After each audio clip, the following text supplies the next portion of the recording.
Welcome back, dear listeners, to the Fright or Flight podcast, where we rank, recap, and review every horror movie in a given franchise. And today, what are we continuing with? We're doing our Ghostbusters season, third movie in the franchise. Excited to continue this season. I'm Jumpscare Jer and/or Geraldine, the Fright of the podcast. And I'm Frankie. I'm the Flight of the podcast. So, Frankie, today we're jumping into Ghostbusters, the 2016 reboot / remake of the franchise movies. Well, this one is quite a controversial one, right? Very controversial. This is the only one that came out during our lifetime. Yeah. The first one, at least, that came out during our lifetime. And I remember when it came out. You know, I've never seen the Ghostbusters film until we did this season. But I was there to see all this criticism for this movie. Yeah, it's never gone away. People still, to this day, hate it. Yeah, I think it even goes further. You know, we talked last week about the Ghostbusters 2, but I feel like Ghostbusters 2 does, even though it's like, you know, in a lot of circles discussed as one of the negative movies in the entire franchise, I feel like this one is really the one that like people just really dislike, would rather pretend it doesn't exist. But I mean, it's its own film. It's not even technically part of the franchise continuation. It is simply part of the franchise, but not. It's just like its own movie. Right. It's kind of like with Halloween movies. They all have their own kind of story, like so many different fucking timelines. It's like that, but with Ghostbusters. When I was watching it, I was wondering. I was like, oh, is this going to be in? Is it going to continue the story, or are we like doing it as if all that stuff never happened? Completely different characters. Like it's essentially like Ghostbusters, but if they were girls. Yeah. Which I'm here for it. I loved it. Personally. I definitely don't think it deserved as much of the negativity as a guy. What do you think it comes from? Do you think part of it is like misogyny? Do you think? Okay. Yes. I'm going to go ahead and stop you there because yes, that's exactly what I think it's from.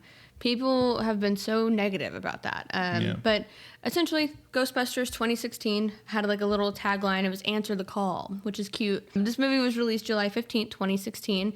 Cool. Didn't know that it was released in the middle of the year. I feel like these movies should be geared more towards, you know, like Halloween. They take advantage of that. But I know that they also don't really necessarily have a lot of say-so in that, because it also depends on what other movie. I'm learning that as I, you know, am on the podcast and stuff. I didn't know that they kind of had to negotiate release dates because other movies, you know, may have called dibs and stuff too. Yeah, I know the Ghostbusters 2 was set around New Year's specifically. That's so weird to me because, like, to me, this would be like Halloween themed. Yeah. Like in my brain. Now, I do know with Ghostbusters 2, they do have that. They do mention the new year in the movie. So I do know that that's kind of set towards the end of the year and then New Year's Day. If I remember right, I might be wrong about this, but I think here in the States, it was released over the summer too. Ghostbusters 2 was. And a part of the reason for that, I think, is just trying to hit the blockbuster market more than anything, you know? Yeah, everyone's out of school. Yeah. And I think, but I think for Ghostbusters 2, it came out like 6 months later for the UK. And over there, it matched up more like, you know, the movie set over New Year's Eve, and then it was around New Year's when it was released in December. Good to know. This movie was written by Paul Feig, who is also the director of the movie, and also written by Katie Dippold. I'm not sure I'm saying her name correctly, but she makes a cameo in the movie. Oh, does she? She does. She is actually the lady who is finding them the rental places for the Ghostbusters.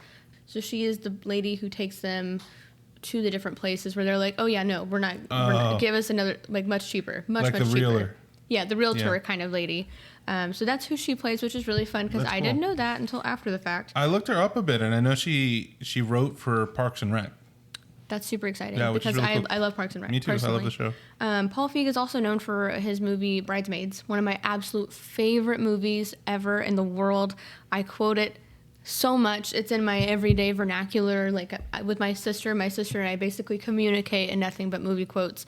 That's one movie that is our go-to. Okay. So such a good movie that it's made a staple in my life. Paul Feig is a genius for that reason. So I think that he thought, hey, with the success of Bridesmaids, let's do this. I mean, everyone knows and loves Ghostbusters, but also all-woman cast. Why not? Let's throw that idea around. I like that. And I loved it. I like the all-woman cast. I also like that, just like the original, it's a bunch of people from SNL. Yes, of course. Another batch of comedians. I enjoy the fact that they're all women, and I'm sure that that's one of the reasons that Paul Feig, he wanted to, he's known for doing Bridesmaids. Yeah. So he wanted, to kind of bring the same kind of energy with all the women. And 2 out of the 4 women were in the movie Bridesmaids. So Kristen Wiig and Melissa McCarthy were in Bridesmaids together. Hilarious movie. If you don't get the opportunity to watch it, I implore you to take the time to watch it, because it is so funny, like gut-wrenching funny. I also appreciate that they got a woman to come on to the writing team too, in Katie Dippold. This isn't the first movie that we've seen where she's written on, because we covered Haunted Mansion last year, which was also written by her. The new one was written by her? That's amazing, because I was going to say it does have the same energy, where it's a little bit on the heartfelt side. Yeah. This is probably, I would say that a lot of the Ghostbusters movies, not only do they have a lot of fun and, frights and stuff, but they also have some level of heart. I feel like the original 2 don't have as much heart in them as this one does. However, this one is a lot of jokes and a lot of practical jokes, like the flying around kind of thing, like by the proton pack, hilarious. But so much more visual effects went into this too. So I feel like we get even more of the ghosts than we did in the previous movies. There's way more ghosts in this. I think a big part of the reason for that is that it was a little easier, for them to include the ghosts, like without having to worry about all the practical stuff. Now, I do know that people probably have a big criticism of that, considering that the previous films were more practical effects than digital art, but that doesn't mean anything to me. Yeah, I think they still look cool, and especially like the beams that you got from the proton packs. Still amazing. I think that looked really cool. But to go back a little bit and talk about the humor of the film, and you mentioning Bridesmaids and how this film is related to that in Paul Feig, I do want to say that for me at least, this movie cracked me up. It's so funny. I thought it was so funny, and the other ones I didn't laugh out loud as much. But I think I laughed out loud a lot more with the second one than I did the first one, which was shocking. But it's just because of like some of the like goofy things that were happening, like Egon and Winston and all of that like banter and stuff. It was just goofy, and like this one was just even more funny. Like, oh my god, this one was really funny to me. But me and Bailey just didn't have the same feeling about the humor in this movie. Okay. You were talking about there's a scene where Melissa McCarthy's character, Abby, is learning how to use the proton pack. And in doing so, she's flying around like a balloon. Yeah. Like, Bailey told me that while she was watching the film, she doesn't like the overt, over-the-top jokes as much. And she actually prefers the more subtle humor. I do too. When I was a kid, I had part of a Slinky. But then I straightened it. She appreciates that kind of humor. Well, more. I enjoy, because personally my favorite character in this entire movie was Patty Tolan, which is played by Leslie Jones. Leslie Jones is one of the funniest characters in the film. I love Kate McKinnon because she's weird. She's super weird, and they all have like their own quirks that I love about them specifically. But Leslie Jones as a comedian is so funny to me, and I don't even know what it is about her per se, but she was like the highlight of the film. Right next to also Chris Hemsworth. He was so funny. Oh my gosh. He was hilarious. And I will say, this is something that me and Bailey didn't actually discuss. We had a discussion last year, about film, not me and you specifically, but there was a discussion online about like how Ken in the Barbie movie was being praised a lot more than Margot Robbie's Barbie was, and that he got the best lines. And I kind of feel like that's kind of similar for this movie, where for me, the funniest person was Chris Hemsworth. And while I don't think it's as deep as the Barbie situation, because Barbie was literally like, this movie is about women and made for women. So, it's completely different. But I did think about that while I was watching it. But I think he was hilarious and perfect. Hilarious, honestly. The joke with his laptop where he comes out with logo examples. Oh my god, yes. And it's a ghost with large breasts. Or the hot dog with the house. And he's like, oh yeah, because I figured a ghost, would be holding it. It's just so stupid. But it really cracked me up. Me too. And then the 7-Eleven. Yeah. Literally the 7-Eleven logo. It was just perfect. So funny. But our characters, we have 4 different characters that are not related at all to our previous Ghostbusters. So it's Abby Yates, played by Melissa McCarthy. We have Aaron Gilbert, played by Kristen Wiig. Jillian Holtzman, played by Kate McKinnon, and Patty Tolan, played by Leslie Jones. So we get almost, not verbatim, but it's based formulaically at least lined out the way that the first Ghostbuster goes plot wise. So we start out with a professor at a college. She's up for tenure, so she is working her hardest to make sure that she can do that. I will say, super cool thing that did appear in the film is, so Erin Gilbert, played by Kristen Wiig, up for tenure while we're doing all of this and getting to know this character. Somebody comes up to her before she's supposed to do her lecture, and they're like, "Hey, are you Erin Gilbert?" And she's like, yes, I am, kind of thing. And he's like, "Did you write this?" And then she's like, I thought there were only 2 copies, and I burned them. So then we find out later that her colleague that she wrote the book with, Abby Yates, was selling the book online and like giving away like books and stuff like that, which is hilarious because, you got to make money. But it's about ghosts. Basically, it's a book about astral projections, all of these ghosts, anything like that, and beyond. It's really, really cool, very spiritual. A lot of people are not into that kind of stuff, so understandable why she's like, oh my god, I have to fix this because I'm not going to get my tenure if they find out that I have written this book. So she goes to find Abby and is like, hey, dude, not cool. But before she does that, when she leaves her office and we meet her boss, who is also in the Game of Thrones series, really cool. It's always fun to see, like, oh, I never knew that was the actor for this other thing that I saw them in. Completely oblivious to that stuff. But Egon Spengler had a a little statue kind of thing, cool. Outside of her office in the film, like is a bust. I could not think of the word, but yes, that's exactly what it was. So at this point, Harold Ramis had passed away in 2014, so he couldn't come back for a cameo, unfortunately. So that was their little nod to him. Lots of cameos in this one. Lots of cameos, which I forgot all about. Oh yeah, completely forgot. I was like, oh yay! It was fun. It was so much fun. A lot of people have a lot of different feelings about it, of course, because we're basically pretending like the other 2 movies don't exist. This is its own movie in its entirety. I loved it. I thought it was fun. But Erin then goes to the school in which Abby is working at and is like, hey, dude, why are you posting our book online? Like, I'm up for tenure. Can you please take this down until I at least make my tenure? And she's like, sure, why not? But then she tells them exactly how she found out about it and was like, this guy came up to me, says this Aldridge mansion is haunted. And they're like, well, let's go. And then she's like, well, I guess I'll just go with you guys. So her, Abby, and we meet Holtzman. Her name is Jillian Holtzman, but she goes by Holtzman. Hilarious, weird character. She's basically our Egon Spengler of the film. She totally nerds out over the specific dialogue. I would dare say that they all represent the heart of those characters. So there's a lot. Do you think there's a 1-to-1 between them? I think there is. Who's the Venkman of the bunch? I would say it's Erin Gilbert, because when we meet Kevin, she's like making sexual innuendos, making like sexual harassment kind of things. Like, yeah, she's fawning over him, flirting like crazy. So I definitely think that she is the parallel to Venkman. I would say that Abby is the parallel to Ray, because she still nerds out and still uses some of these like big vocabulary words that are in the scientific realm. Then of course we have Egon and Holtzman. I think they're absolutely parallel.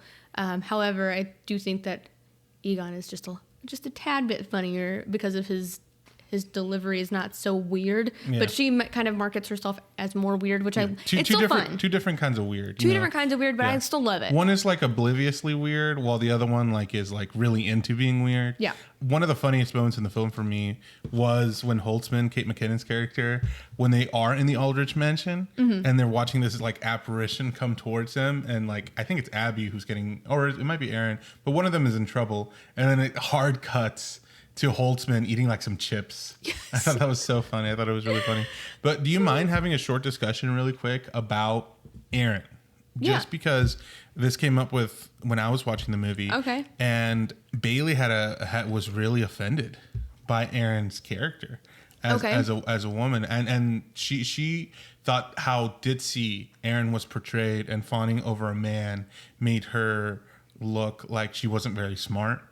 And to me, the way I figured it was Erin is supposed to represent a character that women are supposed to relate to. Her life is a mess, and she just wants to get a man, and she doesn't know if she can, that kind of situation. And Bailey didn't appreciate it so much. So you're kind of putting words into my mouth, but that's okay.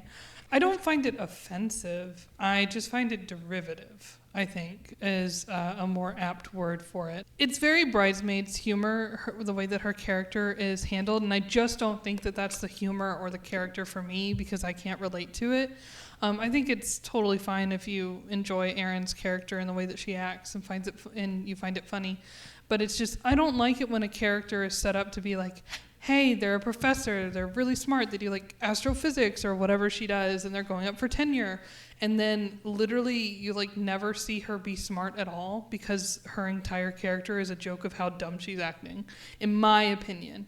It's like she fumbles the bag in every single step, makes like silly jokes, and in my opinion, the jokes are to make her look unintelligent, and to make her look like she's dumb, clumsy, for the sake of quirkiness. And to me, like I said, that just feels derivative. It just feels like it's a step away of, somebody being like, haha, woman not smart enough. It just bugs me a little bit, I think, but maybe I'm projecting onto that. But yeah, like I said, if you enjoy the character and you think that Erin's really funny, like I think she has her charm for sure, but it didn't connect with me very well. What do you think, Geraldine? I don't relate to any of that. I can definitely appreciate and understand where you're coming from for that. And I do, especially when the way that women are written, especially with this being marketed as a, all woman-led cast. I completely understand that mindset. However, it did not click that way for me. Not like not discrediting that. It just, my brain was just like, oh, it's just a movie with women leads. I wasn't even looking into it as that far, honestly. But I do understand what you're saying there because she's like, oh, I'm an astrophysicist. And then at some point she has like a very long, complicated name for the Ghostbusters, and she's like, yes, this is what it's called. But then later, she's like, oh, we're the Ghostbusters, like simplifies it and stuff. So yeah. I completely understand what you're saying there. Yeah, that's fine. My problem was more that like you see her, like you get introduced to her, it's like, okay, she's a really cool professor who is in like what we would consider like a very high level of intelligence field of study. Yeah. And she's like, oh, and I have a lecture in the big hall today. And then when you see it, nobody is there. She's doing her lecture and nobody's there. You can interpret it as being before her lecture, but I interpreted it as this is her lecture, nobody's there. She tried to tell people that she had a lecture there, like her colleagues and people that she looks up to. She gets shit on by all of them. They're all ignoring her because they don't like her. When she does get fired from her job, like there's literally like a 1.5-minute scene of her walking down a hallway and everybody making like weird eyes at her and her just being quote unquote weird and like dumb basically and kind of clumsy and ditzy, which is fine. That's her character. But it's just like every single joke that she had for quite a while was just very like, it just felt like they were shitting on her a lot to me. Personally. I can understand that. I relate to that humor a lot, the self-deprecating humor, because that is exactly what I do every day. So I'm like, oh, I get it. Because she's like, oh, like, don't worry about it. I'm just moving offices. Just moving offices. That's what I'm doing. I do that stuff in my real life, so I relate to how awkward and, like, strange she seems because she's like, oh, yeah. Because I feel like, of course, intelligence is not just limited to, it's such an umbrella term because I explain this to people sometimes and they're like, oh, I think that person's dumb. I'm like, no, they probably have a different skill set than you do. So they are intelligent in a different way. Because like, I don't view myself as a super intelligent person. I would say that I have skill sets in different areas. Like I'm emotionally intelligent to some degree, but like I self-deprecate myself all the time. I'm like, I'm not smart. So her being a train wreck in that way, like, it's so relatable. That's what I was telling Bailey, that I feel like her character was supposed to be like, hey, like you said, you used a perfect word there, train wreck, and for people to relate to that. Because I myself am a train wreck, so I was like, I get it. I get it, girl. Yeah, I can definitely see how the character could be relatable. And like I said, like, super enjoyable for a lot of people. But for me, it just, knowing that at least a man had a hand in writing this, I was just like, oh, this is a man making a main character who is a woman who is not competent. And that's the joke, is that she's not competent. And that's just what was in my head the entire time. So I was kind of putting that onto the character, and that's just how it made me feel. I have a question for you. then how do you feel with a man did have a part in writing this, and hearing that both this and Bridesmaid, like despite it being written by a man, a lot of women relate to the women characters. I think that's totally fine. Yeah, like I said in the beginning, I just don't think that it was made for me. I'm tired of seeing women in these movies be ditzy and clumsy and their jokes being like, haha, I'm so like silly. You don't like the Zooey Deschanel trope? Kind of. Well, I think there's a time and place for it. It's just, it's not 2024 anymore. So okay. So that's how I feel about it. So you and Geraldine are like opposite ends of the spectrum on this, because you like that kind of character. Yeah. I do like that character because I think there's a beauty in the tragic like dorkiness. Yeah. Because like, again, Erin Gilbert is very like, girl, like nobody, like they're all just looking at you. Nobody's like coming to any conclusion, and she just has to like be like, oh yeah, I'm just moving offices, no big deal. Like I just hate it over there. Oh. Love that scene, by the way. It's really funny. So funny to me because like I would in that situation I would do that. They let it go for so long too. Yes, they do. It's funny. I guess in my perfect world, I'm just like, no, get angry, get mad, like it's a throw comedy. a fit. Right. I know it's a comedy, but you can make that funny too. Yeah. But Erin Gilbert, so we get to meet her. She's the first one that we get to meet. But then they all go to this Aldridge house, and we see a spirit. And the first time that we encounter this spirit, we don't get to see it. We just kind of get to see like what happens behind him. And it's Zach Woods. It's another fun cameo from The Office. He played Gabe. As Gabe in The Office, I wanted to punch him in the face. I don't know. He had a very punchable face, but as a comedian, I love him because he's so funny. He's so very funny. Okay. He's a weird comedian, but the American Office or the UK Office? American Office. Okay. I've not watched the UK Office. Sorry. Oh, wow. What are your thoughts though when we are entering this Aldridge mansion and we get to see a ghost like face to face? I think first of all the animation's just awesome. It's really cool, the visual effects, which I have a video showing some of those digital effects. Something about the Aldridge Mansion that I really enjoyed was just that a lot of people, when they saw Ghostbusters 2, complained about how it started off with Dana and her baby. And while the first Ghostbusters started off with a whole library ghost, and it was like exciting, and I could tell that like they purposely tried to fix that with this 2016 version, where it starts off with that ghost in the basement in the Aldridge Mansion. Also think that's great set design. Cool place. I want to visit. I want to go, Also, like, I love, like, the cracks in the floor, and now it's green, and then the staircase, like... I want to go. Like, even being on that tour, it's part of the joke that he has a little button that makes a candle fall over. Yeah, but I want to go to a place that has stuff like that. That would be fantastic, and I would probably poop my pants. Yeah, and that'd be great. Like, supposedly they're on like a haunted exhibit, basically, that like tour. And I've never been to like unsee the TV show. I Think You Should Leave, that TV show with Tim Robinson. It's I Think You Should Leave by Tim Robinson. It's a little sketch comedy TV show. 55 burger, 55 shakes, 55 Oh my fries. God, I love that show. But my favorite sketch to this day is the haunted house sketch. Or not haunted, it was like a haunted tour. And then he's a weirdo on the tour, and he's like, did any of these fuckers shoot a cum shot? Like just random stuff. And they're like, sir, you're ruining this for everyone. So my brain always thinks of that one. Like when we went on like a tour in Salem, Massachusetts, that's all I can think about. Why? Because it's just so funny. Did you ask? No, I would not. There were children present. I would not ask anything like that. I don't know what that is. Go right over their heads. We do not need to do that around children. I would never do that around children. Was Patrick thinking the same thing, or did he not attend the? I told him about it, and I was cracking up the whole time. And he hates that show, but he watched it with me. He hates it. He was like, I don't think it's funny at all, and I was like, well, you're lame, and. So I made his parents watch the clip of that scene, and they were laughing. And I was like, Robinson is a funny man. He's so funny. He's really funny. He's so funny. I love the 50.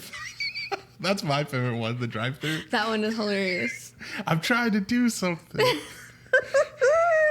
That show is just so stupid, but it really just tickles something in me. I can't. It's just, for me, a lot of it is his performance. I would love to see him in a Ghostbusters movie. Oh my God. Could you imagine? It'd be so funny. Yeah.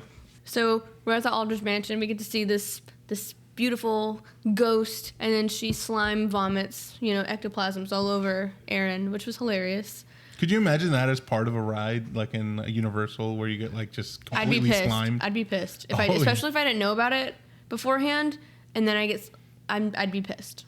Mm-hmm. We do have a really cool like little featurette that was on the Ghostbusters page about the slime, so that's something that we'll definitely play at some point. I know previously, in Ghostbusters 2, there's a whole slime river under the city. Yeah. And apparently the slime was a B word to work with on that movie. So I don't know. I'm interested to learn how it was on this, but I know on Ghostbusters 2 it was like a big deal and they didn't expect it to be as messy as it was. Well, yeah. I don't know exactly. They didn't go into depth about how much of a bitch it was, but I do know that they used a shop vac to suck it back up at some point. Oh, okay. Easy cleanup. I guess we'll watch that little clip and we'll dive back into the conversation. It's a class 4 operation. It's okay. She seems peaceful. My name is Erin Gilbert, doctor of particle physics. Wow, that was exciting. Oh my God! Just taste that slime, baby. That stuff went everywhere, by the way, in every crack. Very hard to wash off. It was kind of fun because leading up to it, we're like, oh, tomorrow we see the slime. And then we got slimed. We were like, how many days do we have? Do we have the slime? Did you see that? Oh, you can't see anything. Everyone did get a little bit of it, I think. 3, 2, 1, slime. Luckily, I've only been slimed once. It took me 2 hours to get that mess off of me. Who knew the most effective way to fight slime is with a shop vac? Remember how we were excited about the slime?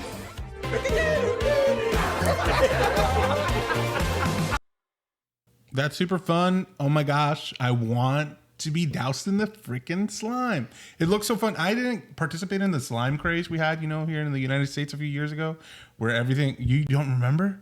Yeah, there was a craze where everybody, like Elmer's glue was sold out everywhere. What the hell are you talking about? People make slime and they'll put like little stars in them and little pieces. Oh, okay. Yeah. They're still doing that. I follow a lot of slime pages. Some of it is a little bit like sensory overload. Some of it I'm like, I don't want to. Well, when it first hit its stride, I never participated in it. Mm-hmm. I wasn't super interested, but after seeing that little clip, seeing that big bucket full, I want to just shove my hand in there. Maybe we'll have to do that at some point for a Ghostbusters thing. Just make slime and then maybe put some fun little doodads in it. That looks super fun though. It looked like they had a blast. Yeah, I would have a blast making that movie. It does make you think of course, Nickelodeon. Oh yeah, I thought so too. Yeah, like Nickelodeon slime. But that also seemed like violent slime. Yeah, I did. Like that kind of stuff. Like just watching people get slimed on stage, I was like, oh my god. Yeah. Like I would not want to partake in that. That's either. What it's like, when you're a kid though, you're like, that's cool. Absolutely. I'd be like, get slimed. Mm-hmm. But as an adult, I'm like, no. I don't want to get my clothes dirty. My hair, I'd have to like prepare and wear like a cap or something. Dang, you lost a child in you, Jalen. I know. Would you go like, play in the mud or anything nowadays as an adult? Would you be like, oh, I don't want to get on my shoes? Where are you going with that? Well, I that's something you do as a kid, right? You go stomping in the rain. Why? Where's your mind at, Sherilyn? You're a guy, so my brain was just thinking like mud wrestling or something. No, that too. No. I wouldn't mind mud wrestling Patrick. I feel like that'd be fun. You stay away from him. No, I don't mind getting dirty. Like, okay. I don't mind anything like that. You ever go creek stomping? Back in the day, I did. Mm-hmm. Like, my dad would go fishing, and like he would stay so far in front of us because he said that we were really loud, and we would scaring the fish. Yeah, but that's again we discussed that. That's when I developed my thalassophobia because I thought I was standing on a gigantic dinosaur head, which was really stupid. Okay, looking back, my bad. That's the fear of big things. No, that's the fear of like bodies of water, like what lies underneath. You're the only person I know that I think I've ever met with that. Really? I think so. It's kind of a niche fear, I guess. Oh yeah, you're so unique. Huh? No, I don't hear a lot of people talk about it. I think my brother also recently told me that he had that fear maybe too. It's genetic. Runs in the family, I guess.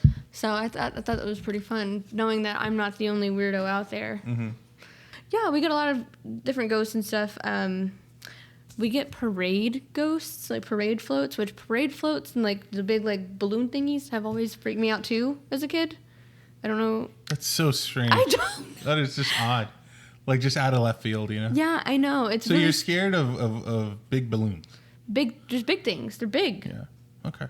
But they looked evil as well. Stay Puft did not look evil. He looked cute. But that's another really cool thing to mention, by the way, though, is that we get Stay Puft cameo and Slimer cameo, and we also get a girl Slimer. You like the girl Slimer? I loved her. I thought it was cute. Slimer? Like, I'd love to meet more of the Slimer ghosts. It kind of does remind me of the Mucus commercials, though. Oh my God. I did not think about that. But like yeah. Like the Mucinex? And they have like a whole family living in your toe. Yeah, wow. Wait, that's different. That's different. Why would it? No, they're in your nose. It's different. What is that one? The toe. There's it's like a toe thing. That's for like athlete's foot, dog. They also look like the Mucinex family, though. Well, Slimer is an inspiration that way, I suppose. Let me look it up. Toe fungus family. Well, I don't know what you're talking about. Lamisil? Yeah, I guess that might be it. Yeah, Lamisil or Carousel. It's for your toes. Blah. I don't want to look at these toes. Ugh. Blah. What did you expect to see, dog? Like the cartoon. But you're also going to see toe more fungus. Importantly, Mucinex, that little family. And then they take Mucinex and then they're all like, whoa. Yeah, probably an inspiration, you know? Probably. But I love Slimer because he looks like a little booger, but he's cute. He's a cute little booger. Mm-hmm. And he likes food, which is... I liked him in the movie. I didn't know he was going to show up. But once that hot dog stand started to rattle, you knew it was coming. Absolutely. And so then we get all of this cool thing that happens. They record a video saying, oh my God, ghosts are real. And then, of course, Aaron gets fired. And then they're looking for a place to continue their research. Well, then the dean of the college that Abby and Julian are working at, they were like, we didn't know that your program was still even going. So then they're like, yeah, you can't work there. Great joke. Love that. Hilarious. And I feel like I try to avoid that. I'm always concerned. I like to operate under the radar. Yeah, absolutely. So I would never go out of my way to like bring attention to myself. Ask for more funding? Absolutely not. Mm-hmm. Absolutely not. And they stole all the equipment, rightfully so. Go for it. Mm-hmm. I was very confused in the sense of like when the dean of the school was there, I was like, is that Dan Aykroyd? He looks and sounds like Dan Aykroyd. He does kind of look like him in a similar way. Yeah, we do see a Dan Aykroyd cameo in the film later on in the form of a cab driver. We get so many cameos from our original Ghostbusters cast. The only one who's missing in my heart is Louis Tully, Rick Moranis. I would love to see him in a future Ghostbusters film. Who was your favorite cameo? Ernie Hudson. Ernie Hudson, that was a great one. Such a big payoff throughout the whole film. We're talking about, oh, that's my uncle's hearse. My uncle, he's going to kill me. Yeah. Hilarious. So we talked about the parallels between all of the characters. Of course, Patty Tolan's parallel is, of course, Winston Zedmore, which is a great parallel because they're both the non-scientist like characters, non-doctors, whatever, but they both have like knowledge of New York. They're bringing like different experience to this whole like shebang. I also love how Patty, instead of like Winston, like he applies to work there. He's like, I'm getting a paycheck. I don't care. I'll believe in whatever you say. Mm-hmm. Patty's just like, oh, I thought this was a club. Like, I just wanted to join you guys. Mm-hmm. Like, she just shows up and then never stops going, which is hilarious because then she just becomes part of, you know, the crew, which I love. I do feel like these four have chemistry with each other. Oh my God, yes. There's so much chemistry. They were hilarious. They were all like joking back and forth. I can only imagine how much of it was actually written versus how much of it was like improvised. Because I do know that they did mention that with Chris Hemsworth, him actually improvising. Oh, in this really? movie. He was so funny. He was so funny. Yeah. I also, because so we get a role reversal completely. So we have women Ghostbusters, and then our typical, you know, Janine Melnitz is now Kevin, which he doesn't have a last name. I tried to look, and I was like, I guess we don't get a last name for Kevin, but that's okay. It took me a second. It took me a second to understand Kevin's character, because when they first meet him and they interview him they bring up his glasses and he talks about like how like, no, he took the lenses out. They just kept getting dirty. Yeah, they just kept getting dirty. So he took them out. So I was like, what does this mean? I didn't realize he was dumb yet. And when he started like knocking on the fish tank. Yeah. And then later on, they ask him to answer the phone. And he says, like, no, it's in the tank. He's so stupid.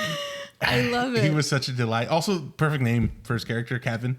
Totally. Just Kevin. Totally Kevin. Yeah. So I thought even with, Chris Hemsworth, they all had so much chemistry. And it's a shame that it got such bad like response because truthfully, this is controversial. I'm going to throw this out there. Okay. I want to see more of these Ghostbusters and Kevin. Well, by the end of the movie, I feel like they kind of set themselves up. They're like, I think Patty's listening to something, a tape, and she's like, who's Zool? And then it cuts. And I'm like, when the movie ended, I was like, oh, we're never going to see that sequel. No, we won't because people suck, honestly. I think it's so enjoyable. And there's a lot, again, to love. And there's a lot that maybe they tried to do well that they just didn't quite land with people. And that's fine. You don't have to like this movie. But I feel like you should appreciate what they did and what did go right. And there's so many things that they did that I personally really enjoy. We also get a completely like original villain story that we didn't get prior. So this is something that we can definitely talk about, like comparing the two movies, which we'll definitely have to do in just a moment. But I wanted to kind of go through the rest of the cast list here. We have Benny. Loved him. He was hilarious. Played by Karen Sony. He has been in the Deadpool movies. He was the taxi driver, cab driver in those movies. Yeah. He's a really, really, really, really funny character. He has really good comedic timing. And honestly, he just moves funny. He's very like stiff. Love it. I've seen him in so many other things, and he's always great in anything that he's in. So I forgot that he was in this movie in general. So seeing him, I was like, oh my God. Delight. Of course, we have Rowan North, who is our villain, played by Neil Casey. He did great. He didn't do it for me. He didn't do it for you? He didn't do it, especially there's no connection. Ultimately, there's no connection to him. But comparing Janos to him, I love Janos so much more. Yeah, but this is a carbon copy, typically, I would say, of the first one. Because you get the introduction. So to me, I would compare it more to Ghostbusters 1984. So who would be the character then? You just compare him to the other villain, which is like Zool, Gozer, that kind of thing. Yeah. Well, then I don't know. I think I like Gozer more too, just because. Well, you get to see this one a lot more. You get to see Rowan a lot more than you do see Gozer, the Gozerian. Gozer at least had like some pizzazz, some flamboyance to them. True. Well, Rowan, I feel like that is true. I don't think there was anything charming to say about Rowan. What was the other villain's name? Vigo, the Carpathian. Yeah, the Carpathian.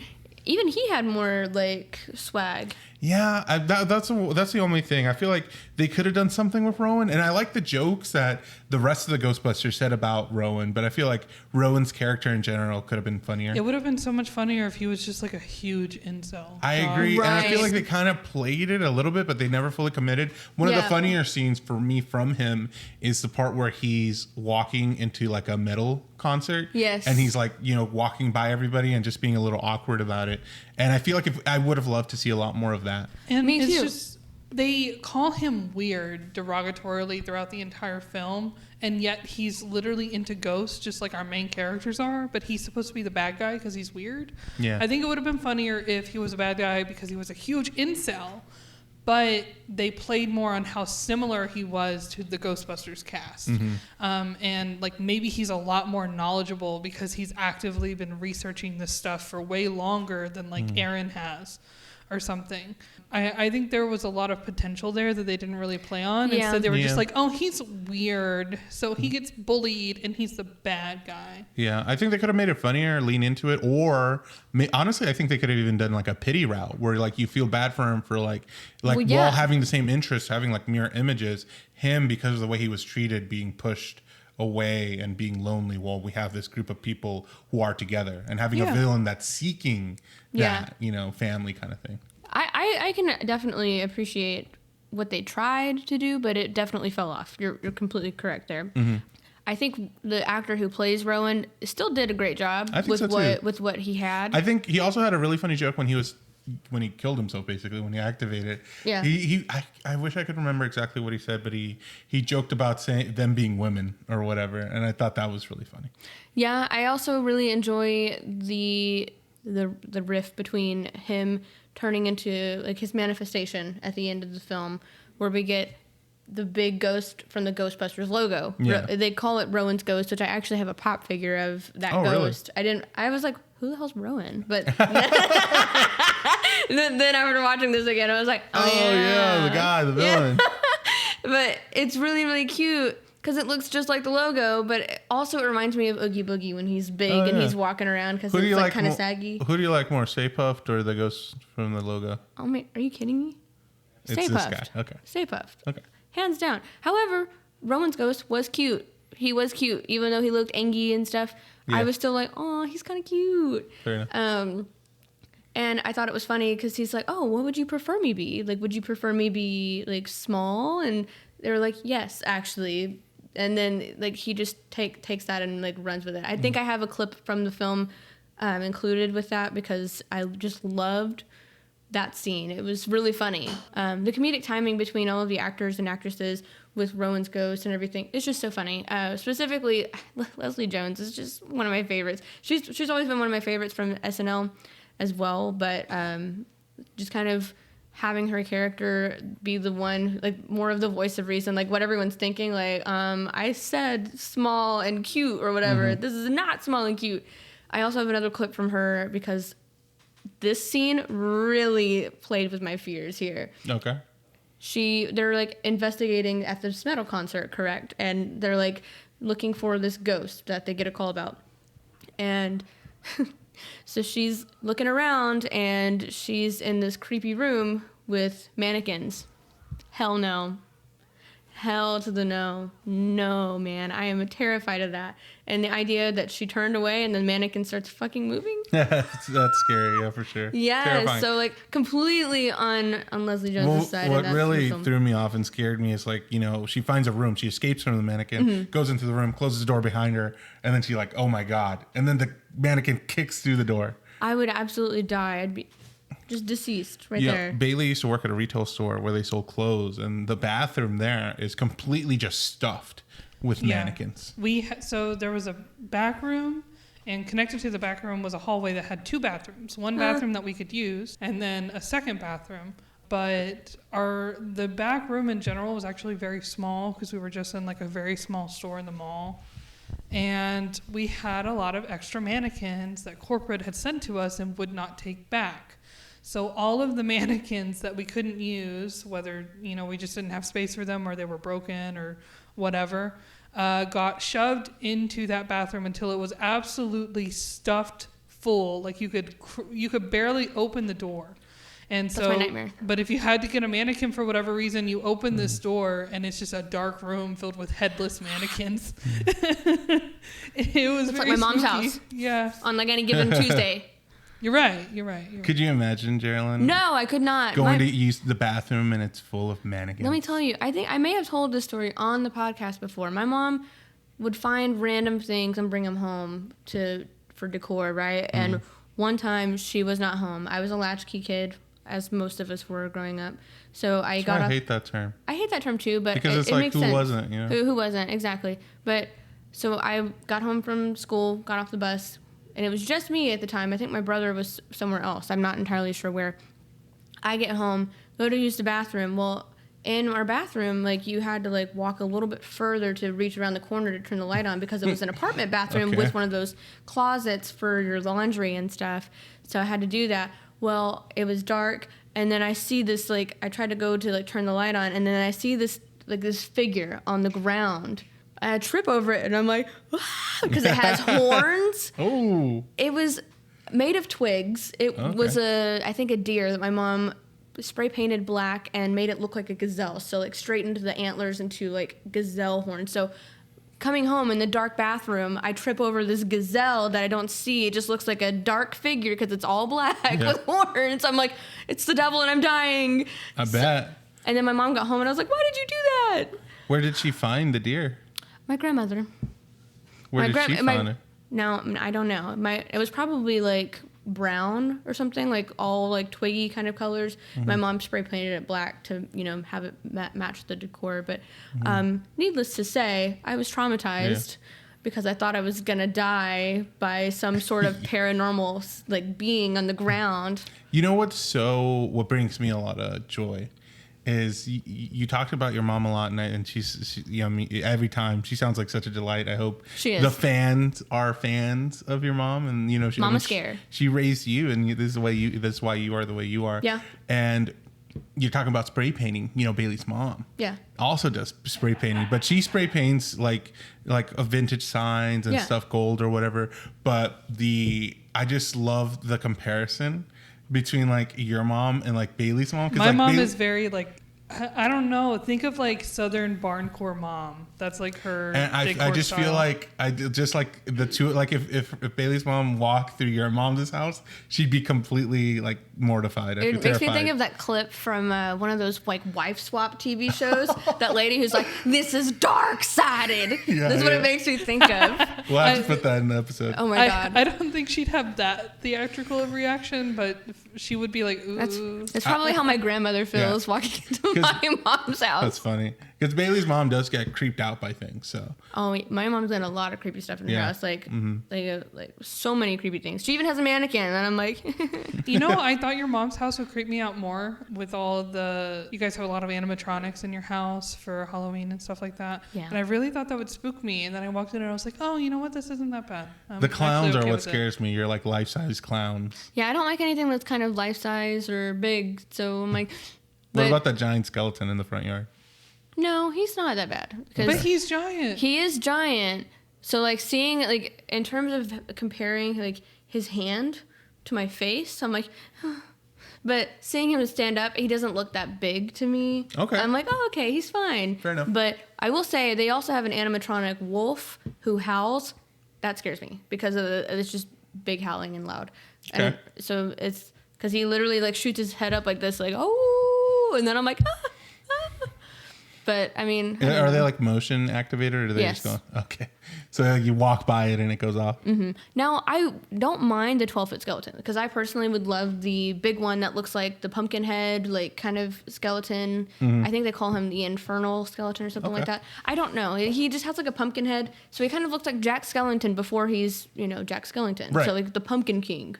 So he looks like that, and I was like, oh, Patrick, whenever we get a house, we can get him, and then we can make like the actual like fountain. That'd be really cool to like have like a big like Nightmare Before Christmas like yard setup. That'd be great. So like sometimes big things can be good, but only when it's not like that big, I guess. Okay. But like if it's a gigantic hand that is the size of my body, just put me to sleep. I'm gonna die. I wonder what the like foot height needs to be for you like to be scared threshold? of it. It's like 12-foot skeleton's okay. Is 13 foot the limit? I don't know, but like the Parthenon, I could never go to the Parthenon as an adult and see Athena. I've never been in there, but yeah. Because I've only seen her as a child. Now I don't think it's been a long time, but I don't even remember like seeing her. But I had like this really cool postcard of her, and then someone was like, "Yeah, like the thing that's in like she has like a person standing in her hand. That is like I think over like I think 6 or 7 feet tall." And I was like, oh my god, like just that alone, and then seeing how big she is, I would quite literally be like. There's a story about the Parthenon. Naturally, we have a full-size recreation of the Greek building. And I think it's really funny because I went there on a field trip. I assume this is also the situation you were in to visit the Parthenon? I don't believe so. Believe so. Well, I went on a field trip to the Parthenon. We got to explore. We got to see the big Athena statue. And Bailey also took a field trip, but she took a field trip to the park outside to Centennial the Park, yeah. Well, here's the thing. I went to a very small rural elementary school. So the funding, non-existent, okay? But so we were supposed to go to the Parthenon for a field trip, and I think somewhere along the way after they announced the field trip, they realized they weren't going to get enough funding to get all the kids tickets to go inside. So they were like, yeah, we're going to the Parthenon. And for those who don't know, in Nashville, the Parthenon is in the middle of a park called Centennial Park, which is basically just a field of grass. Yeah. There's like one place for kids. But so they took us, all the buses took us and dropped us off at the park. And we were like, yeah, let's go to the Parthenon. Like, we're gonna go inside, right? And the teachers were like, no, we're just going to play in the park and eat our lunch here and then go back to school. They took a trip to the park. We drove for, I mean, like I said, this was rural where my little elementary school was. So we must have drove for like an hour and a half, 2 hours, going from rural, like northern middle Tennessee down through I-24 and I-65 through Nashville traffic just to go to a park and look at a building. Yeah. By the Parthenon. We could see it in the allowed to go in. distance. We could not go near.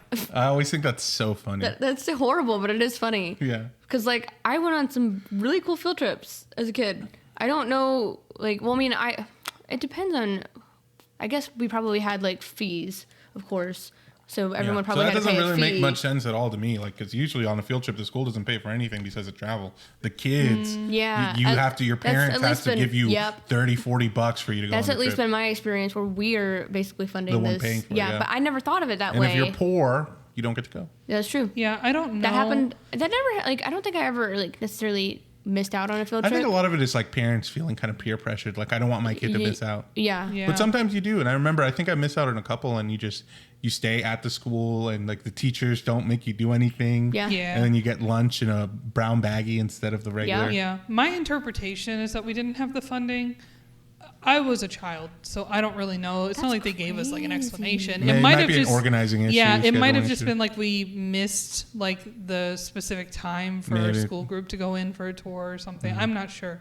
But I definitely remember it being awkward from the teachers, and we just kind of stood around and played in like the little park, and it was a nice park. Could you imagine the two teachers talking about it? Like, oh crap, we can't take him inside. I did have other like really cool field trips though. I do want to like justify. I bet they felt bad. Could you imagine? Probably. I mean, I at least got to look at the Parthenon. That was cool. Just don't sit on the ground. I did have better Nashville field trips though. All of our field trips were in Nashville because there was nothing to do anywhere else. But I mean, I went to the Frist Art Museum. That's one of my favorite memories. I love that place. I went to the Adventure Science Museum. I love that place. I love it so much. I was just thinking I want to go back there so bad. Listen, as an adult. Patrick and I went back as an adult. That was what we did on our when we did a staycation and you guys took our anniversary photos. Yeah, I remember that. So that year, that was one of our dates. That we had like a little weekend staycation. We went to the Adventure Science Museum as adults, and it was still just as fun as I remembered it. Cool. Yeah. Then we gotta go back, Frank, because I don't think you've ever been there, have you? I haven't. You've never been to the Adventure Science Center. Never, not once. Dude, Dude, it is so much fun. So much fun. What do you do? What do you not do there? Yeah, okay. Is it like Willy Wonka's Chocolate Factory, but science? Kind of, yeah. It's actually educational. It gives you the fun and whimsy of like the Magic School Bus and Bill Nye. Like you actually get to mess around with stuff. You go down a slide. You're like in the digestive system, and then you stand on this thing, and it farts. That sounds amazing. It's amazing. The whole like second level is dedicated to like the human body and like going through. If you ever visit Nashville as a tourist, or even if you live around the same area we do, you should definitely go and visit the Adventure Science Museum. It's a lot of fun. But one of my core memories, because I've gone there twice, but one of my core memories, both of them on field trips, ironically, is the second field trip that I went to it on. They separated us into groups, and we each had like a parent chaperone, right? And the groups were like 4 or 5 kids or whatever. And I was with this group, and you go to like this little water area, and it was like a sensory water area, and I'm autistic, so I was all over it. And I got really distracted in this water area, and my group just left me, just disappeared, just left me. So I was unchaperoned for a little bit, but I'm surrounded by children that I went to school with. I try to find my group, I don't find my group. And I'm going like, oh, well, I'm self-sufficient. I can figure out what to do. And I kind of hung out with another group of kids from my school, and I remember there's like this big anatomical heart that as a child you can crawl through, and it's like me beating. out a little bit. Yeah, me too. But I remember crawling through it and being kind of freaked out. And when I crawled out was my original chaperone, and she was freaking out because she thought I was abducted, but I wasn't. I was self-sufficient. Good job. There's also this terrifying like ear canal that you can travel through. And it has different textures. I did not like that as a kid. I did not like that because you're touching it's like carpet texture or something. I remember. I didn't like it. I was like, I didn't go to the Adventure Science Center, but I did go to Holes, like a little play. Oh, okay. For Holes, I was you know like, the movie Holes? yeah. It's about a bunch of holes. Yeah, by Louis Sekar or whatever his name is, right? Yeah. I watched a little play. I'm tired of this, Grandpa. Well, that's too damn bad. We're on such a tangent right now. We really are. What do you guys have your parents ever chaperoned any school outing? Yeah. I think technically my mom has, but it was only like once or twice. How was that like? What was that experience like?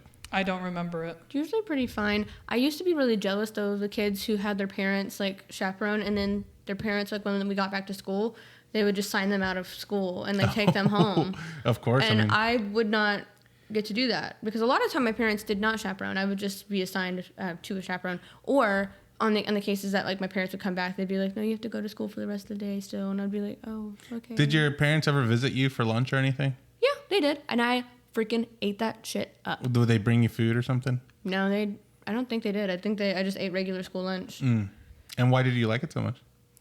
I don't know. Just having my parents there, I was like, look at me and all my friends. What about you, Bailey? My parents came to visit me a couple times to eat with us, I think, but not super Did often. they bring any food?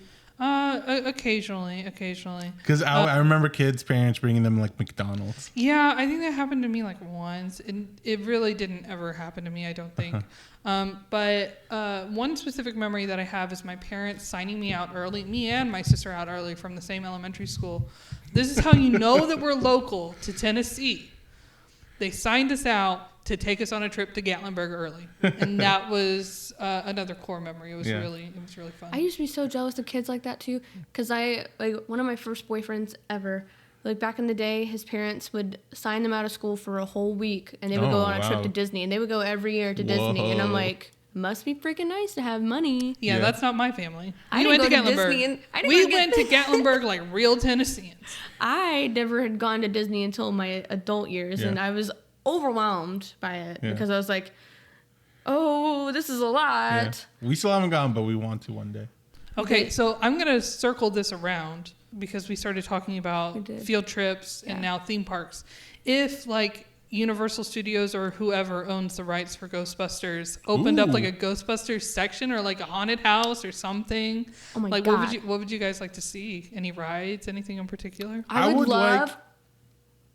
Go for it. You go first. No, you go first. Okay, I would love to ride in the Ghostbusters car, like have that be part of the ride. The Ecto One. The Ecto One. Oh, the little buggies, like the things that you're like riding in could be like that the would Ecto be One. really That would be cute. so cute. And then maybe it's kind of like one of those. Maybe they have like the virtual reality kind I of was thing. gonna say being That able would to be- have a proton pack. That'd be cool. That'd be the really beams. cool. It'd be Oh so yeah, and cool. you could be like shooting things. That would be really fun. But it would would be need fun. to be like a higher speed chase. I think a little bit. Yep. And I need that to would be fun. feel like woo woo, like like the car does in the movies. Yeah, and that would be stuff. so fun. So whoever wants to make that, contact us and we'll sell you the rights. Yeah. Yeah, because we own those. Back to the cast though, because we still not finished going through the cast. So then we also have the mayor played by Andy Garcia, which I was really surprised by that cameo. I don't know why, but it just shocked me. He was funny. He was funny. We also get Cecily Strong, who is love her so much. She was really funny in this. Really funny. She's from SNL, most notably paired with Kate McKinnon's character in SNL a lot. So really cool to see them. We have special agents. I forgot their name. I think it's like Hawkins and something. Played by Michael Kenneth Williams, who passed away in 2021, R.I.P. He was a fantastic actor. So watching this was a little bit bittersweet because I knew he had passed away, and I was like, oh, sad. And Matt Walsh, who is known for his roles, and like he's always been supporting roles. I don't think I've ever seen him as like a main character, but he's been in a lot of comedic films. He's fantastic as well. I love the whole scene with like the special agents getting into the car after the metal concert, and he's like, "I'm watching you," and he's like opens the car door, but somebody's already in there. Yeah. Thought that was very silly. Other cameos that we get that were unexpected, at least in my eyes, we get Ozzy Osbourne, which was really fun. And he was like, Sharon. Oh, I can't even. It was just so funny. We watched that scene, and after a while, after they defeated the ghost or whatever, he's side stage, and he's like, Black Sabbath did that in '74 or whatever. And I looked over at Bailey and I was like, that was Ozzy Osbourne, by the way. And she was like, I know. I'm well aware. And also I knew he was going to be cameoed because outside of the theater, when Rowan's walking in, it literally says Ozzy Osbourne in big, bold text that you just didn't read. So I knew he was going to be in the movie already. I guess I just forgot that it was a thing. I was like, oh, okay, cool. So I kind of had hoped that we were going to get him. Of course, we get Dan Aykroyd playing a cab driver. We get Ernie Hudson, who is a cameo later playing Patty's uncle, who owns a funeral home, which is hilarious. Yeah. Annie Potts, she's a desk receptionist at the hotel. What do you want? I know, I love it. I was like, we get Bill Murray. His character. Well, but I do it's love funny. the way he goes out. Yeah, iconic. It was funny. I'm glad that he took the time to be in it. However, I'm mad that he got the most screen time out of all of the cameos. Yeah. We'll talk about that in a second, though. Sigourney Weaver, we get her at the tail end of the movie, which I was very excited about because I was like, I love her character. Her character looks interesting. I know. That's why I'm saying I want more. I would have rather had more of her. I want more of this universe of Ghostbusters as well, just because it's fun. Yeah. But I doubt we'll ever get it. AT&T girl was She's in the this? movie. Yeah. Whenever all the ghosts are running rampant, it was the New York Rats. She was the one who was by them. I was like, I recognize her face. And then as I was scrolling through IMDb, I was like, holy shit, that's the AT&T girl. Why is she so charming? What? I said that like I'm trying to do a tongue twister. How many Sally C. seashells? Why is she so charming? Why is she? Say it with me. There's so many S's. Say it with me. Why is she? Why is she? It's hard to say. You say it. You know what I'm trying to say. Why is she? Why is she? No, you say it in a row. No. Just say it regularly. Why is she so charming? Say it like a normal person. Why is she so charming? No, you say it. Why is she so charming? Why do you keep on doing like a little Because break? I feel like I'm going to mess it up now because I'm thinking about... Why is she so charming? Why is she so charming? How come? Why? I don't know why. Is it the bangs? I don't know. You tell me. I love the AT&T girl. I forget her actual name, but so I'm sure it's really demeaning just to refer to her as the AT&T girl. But she's associated with that brand, and I have an AT&T phone, so represent, love it. Mm-hmm. And many other cameos that we get. One of the vocal cameos that we get that was at some point uncredited was Brian Baumgartner, who played Kevin in The Office, the American version of The Office. So it was kind of funny that we got him at some point. But yeah, so lots of really cool nuggets here, lots of cool people involved in this project. I was excited about it in general. I thought it was really well made. Before we get too further into it, I will say that the box office information, because I know that you're big into the box office stuff. So the budget was over $144 million estimated. The opening weekend, it made $46 million.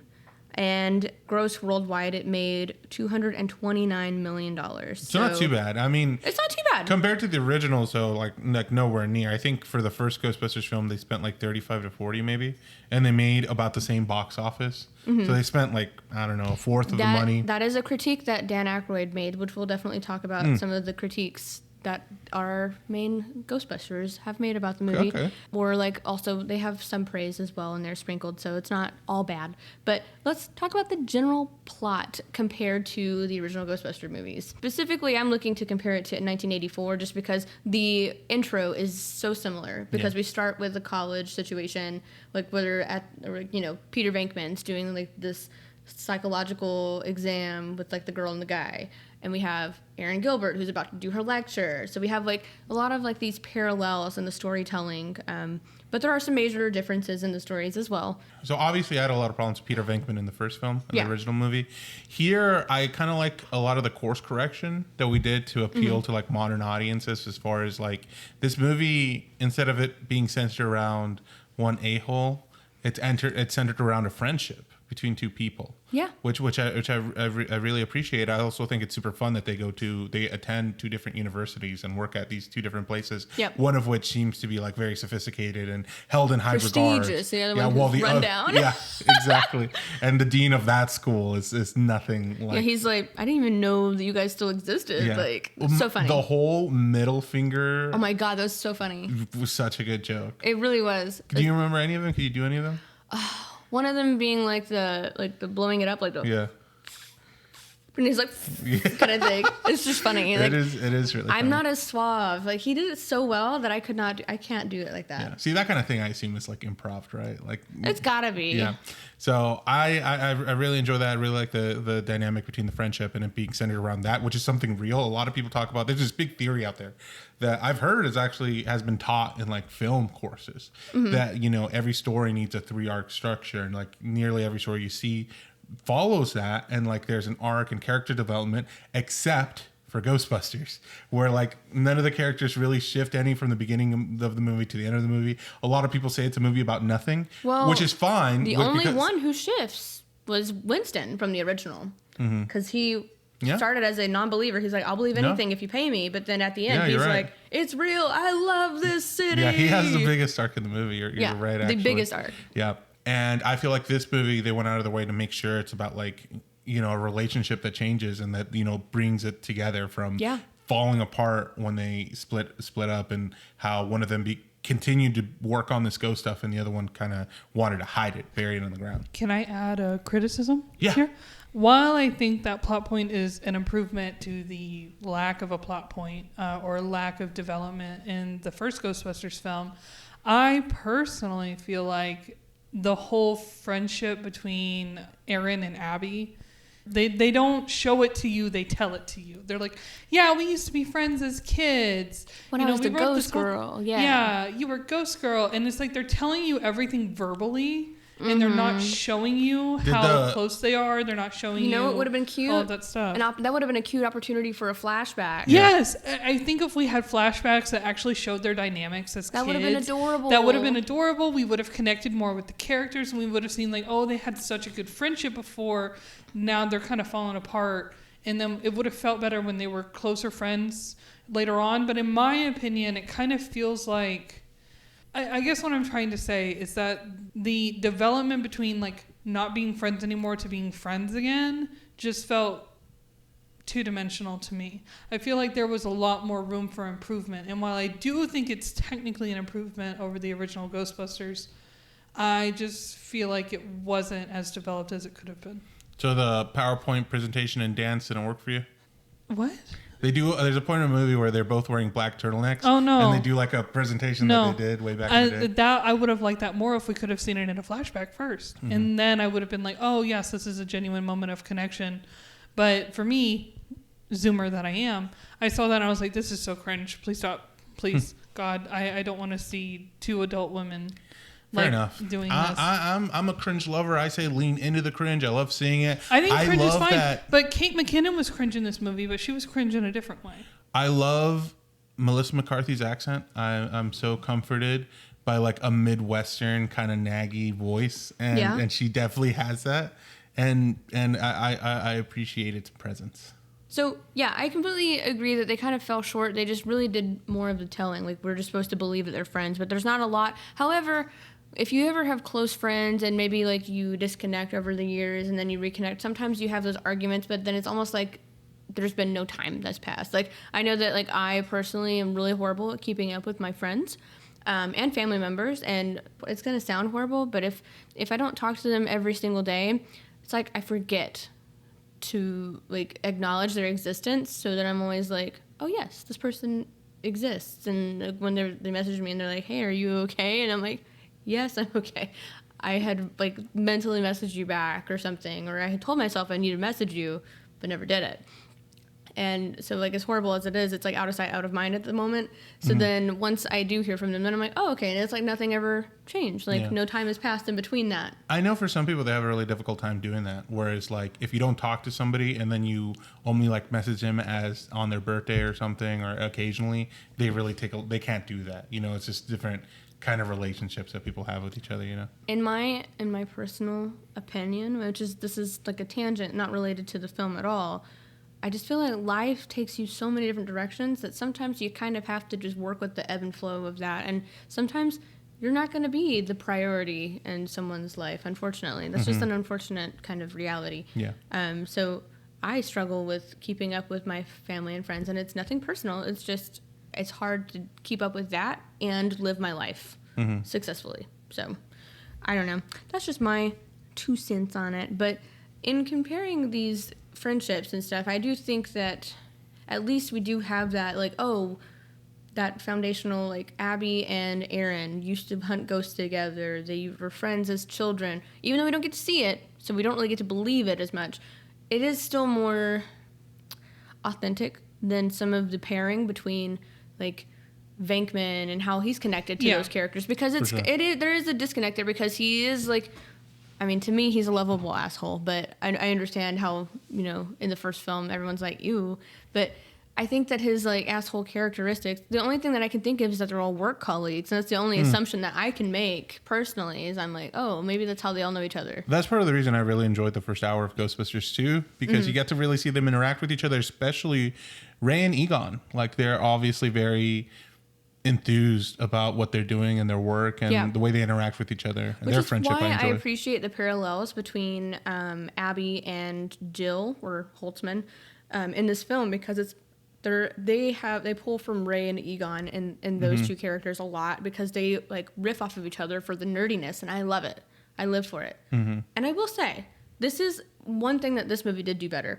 We got to see so many cool, like, Ghostbusters toys that we don't see in the other movies at all. Not even the new ones, I don't feel like.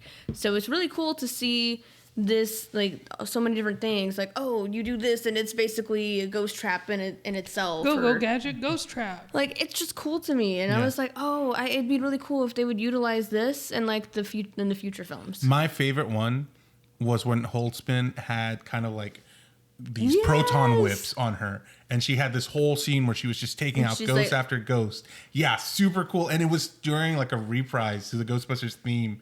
That was so perfect, and that song is amazing. So for them to actually, like, use it like an instrumental version to play, like, this BA scene, I thought perfect. I love that. Loved it too. I love, because she's just so weird. I just love Holtzman because she's just fun. Yeah, big payoff there for me and her character throughout the movie. Oh my gosh, yes. But I also love that we get to see all of these, like, cool gadgets that, you know, she's supposedly working on throughout the film. So then we get to see them all in this big fight ending of the movie. Yeah, we didn't get that in the other two Ghostbusters movies, really. No, not really. But I think that one thing that this movie does do better than the originals is that you get more of them. I don't know. You get more ghosts, for one. Yeah. So many ghosts. Bunch of them. Love. I love it. Not only that, you get so many, like, you get more of the end result. It pays off more. So, like, not that we are connected to Rowan, but we're at least following his plan more. And it's more, I guess, drawn out. Yeah. I told Bailey while we were watching the movie, like, this is the most, like, logistically reasonable movie of the three, where, like, I mean, the first one, the villain doesn't show up until the very end, and the second one, Vigo the Carpathian, I'm constantly questioning his thought process, you know, like, why is he doing this? Baby. Yeah, why does he need to be a baby? And also at the end of the movie, he has a physical form, or he possesses Ray. Why not just be Ray? Whatever. But just tiny little tangents where this movie, I feel like, makes the most sense, beat to beat. And we were talking about, you mentioned payoffs. One of the nicer payoffs regarding the gadgets is you see Erin interact with these gadgets, and she's not a gadget girly.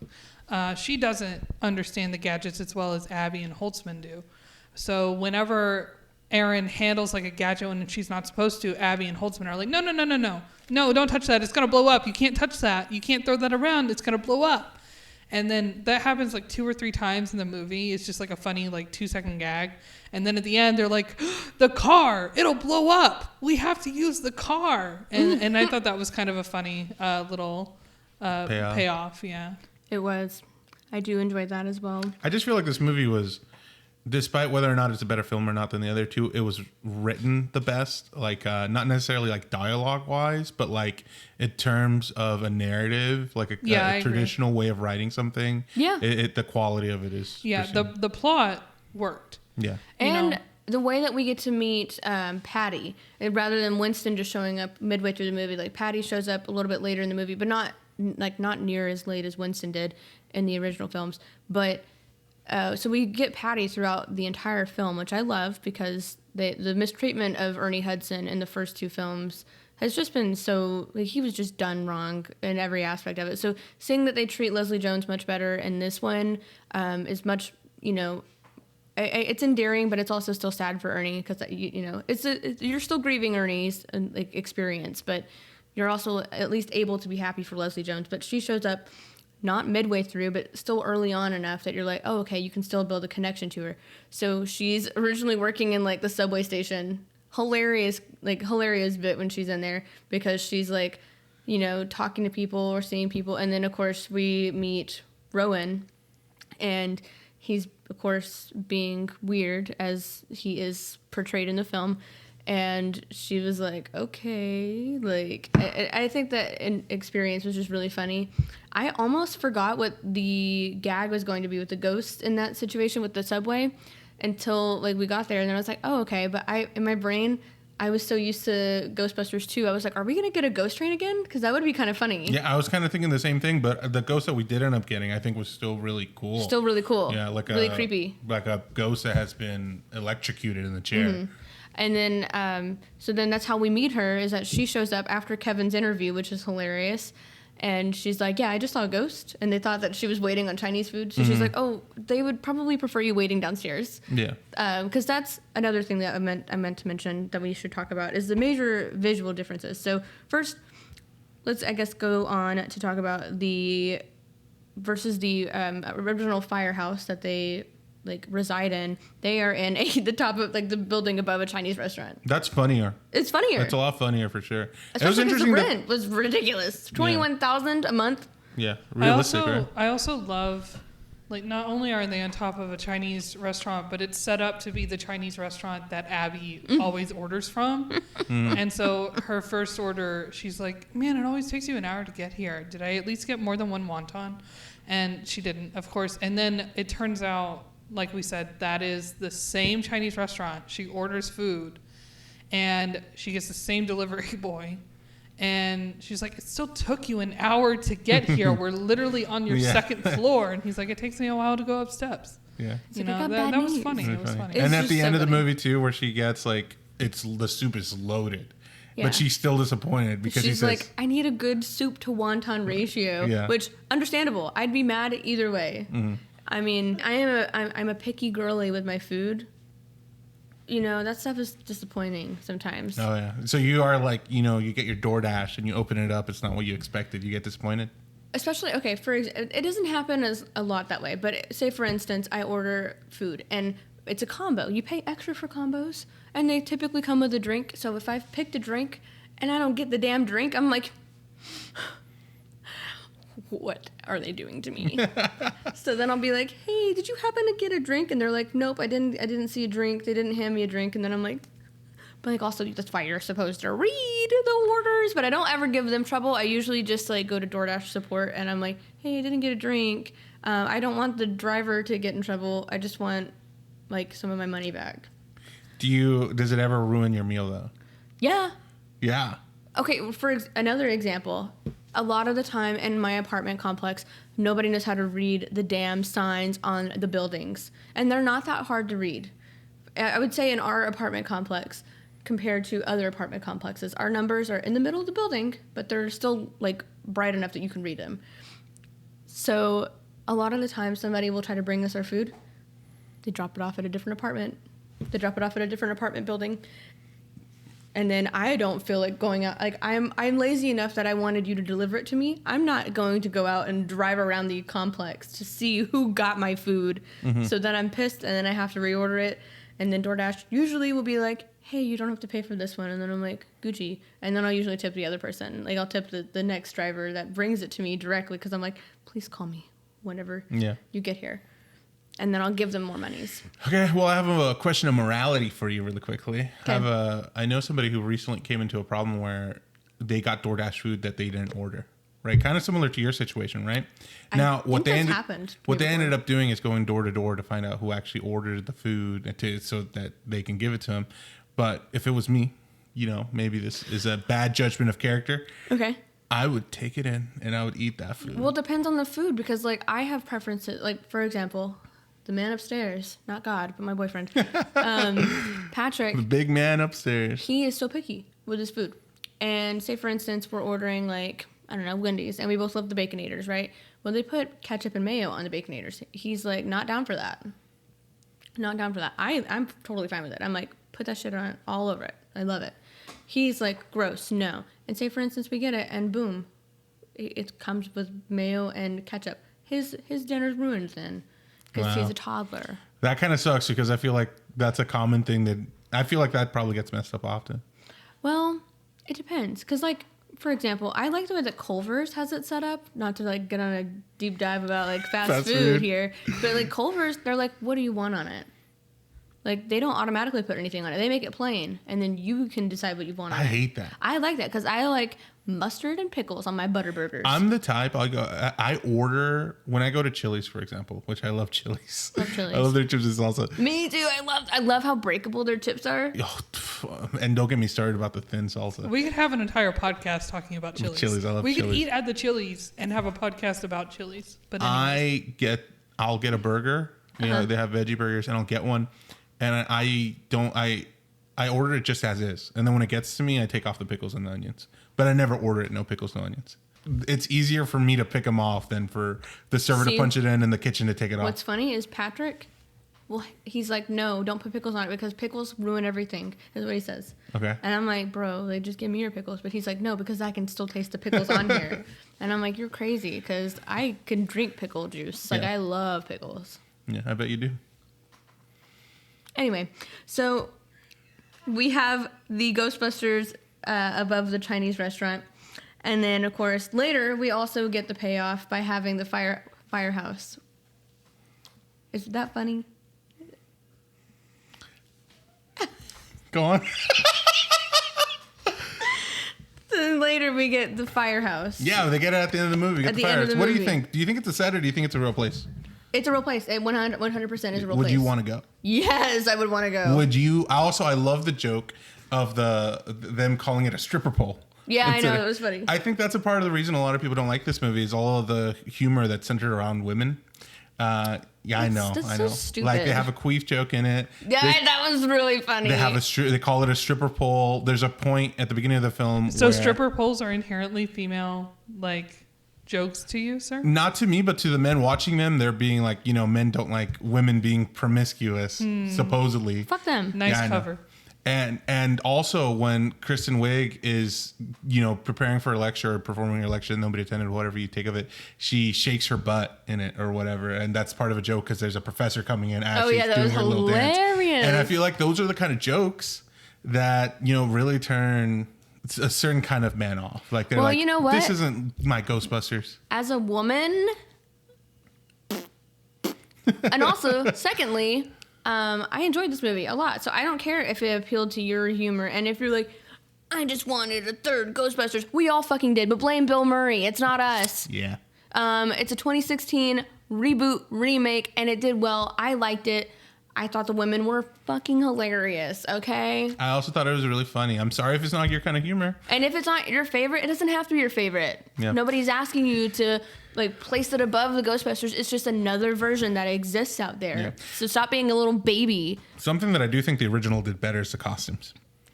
I actually really enjoy the costume. I was going to ask you about that. The only thing that I think we're missing, well, I think we actually do get name tags. We do. When I zoom in there, I do see name tags. Okay. Well, which one, if you were to have one of your own, which one would you rather have?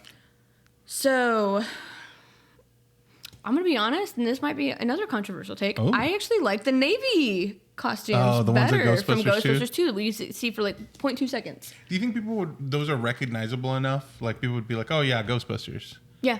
Yeah, okay. I think if you put a proton pack on anything, yeah. people will know. Yeah. I like the original tan one. I like the original tan, but I mean, they also still go with the original tan, but just with those lines. Yeah, so, kind of like cross guards. I kind of like that though, because it almost looks like an official uniform type anyway. Okay. So I feel like if there were an official uniform, it would have to be that. We also get different proton packs. Honestly, all you need is something with a bunch of stuff on the back. With a bunch of cords. If you asked me to draw either of them, I wouldn't be able to. Yeah, no, they're not iconic, I don't think at all. Now, the ghost trap, that was something that I didn't know. If you had a preference, I definitely do enjoy the original one a lot, but I really liked the new one. I didn't remember it being that different, but I like the original one. It's just square versus circle. Me like square. The original one looks like a camcorder. I feel like it kind of does. Yeah, camcorder. It's boxy. I like boxy cars. Yeah, I like the boxy ghost trap. Now, I do like the one from this movie, the ghost trap from this movie. It's really cool. It's okay. I don't like how it opens. I don't either. It should, I don't know. I feel like it should like pull apart instead of doing like the little. Because then it's not open all the way. It reminds me of like those stupid ugly cars where like the doors open, you know. Oh, you wouldn't want that. No. The wingspan. Yeah, I don't like those. That's ugly. How am I supposed to slam the car door? Like just. You got to be dramatic somehow. Yeah. I got to think about it that way. Would you get a flip phone? Yeah, I love a flip phone. If they made an Apple flip phone, fucking take my money, Apple. You know, like I like the Samsung design of it. I think it's beautiful, but you're never gonna catch me with a Samsung. You're an Apple girly. I'm an Apple girly through and through. It's so easy. I don't know. I say that now, but you know, I have had Android phones. I just don't prefer them because the emojis. But that's the way they design it, though. You know, they really, really do make it like a mental thing. So then I'm like, ew. What about the car? Do you have a preference on the cars? No, the cars are fine. You know, I didn't know what a hearse was until a couple of years ago. I would love to drive a hearse, like, recreationally. Does the original one look like a hearse to you? Because I feel like the newer one looks more like what I think of a hearse. No, I think the original one is a station wagon. Yeah, I don't think the original one looks it being like a hearse. It could be. It does kind of look hearse-like, but I think that the newest one obviously looks definitely looks like a hearse, yeah. But I also love that because, like, in my life, if I were able to drive a hearse, I absolutely would drive a hearse. And I think about the storage you could have in there. That's amazing. Yeah. You could fit a human body back there. I could fit so many human bodies back there. I also measure things, and we talked about that. You're serial killer.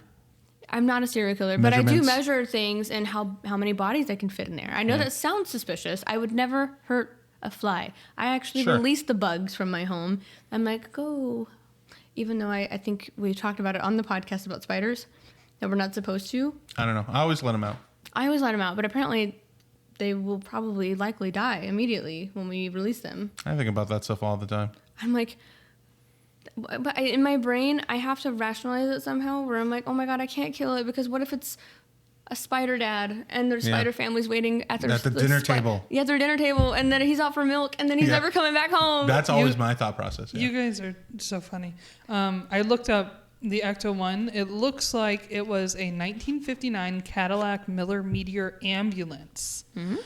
So not a hearse, but like a retro ambulance, almost station wagon. That's very cool. That's what my Google search says anyway. So take that with a grain of salt. But gotcha. Yeah. I'm not super particular about which one is better. I think they're both cool. I would drive either one. And that would be legendary to drive one of those. I do want to mention that they made a joke about ghost jumpers in the movie. And they were like, oh my God, these guys make us look like jokes.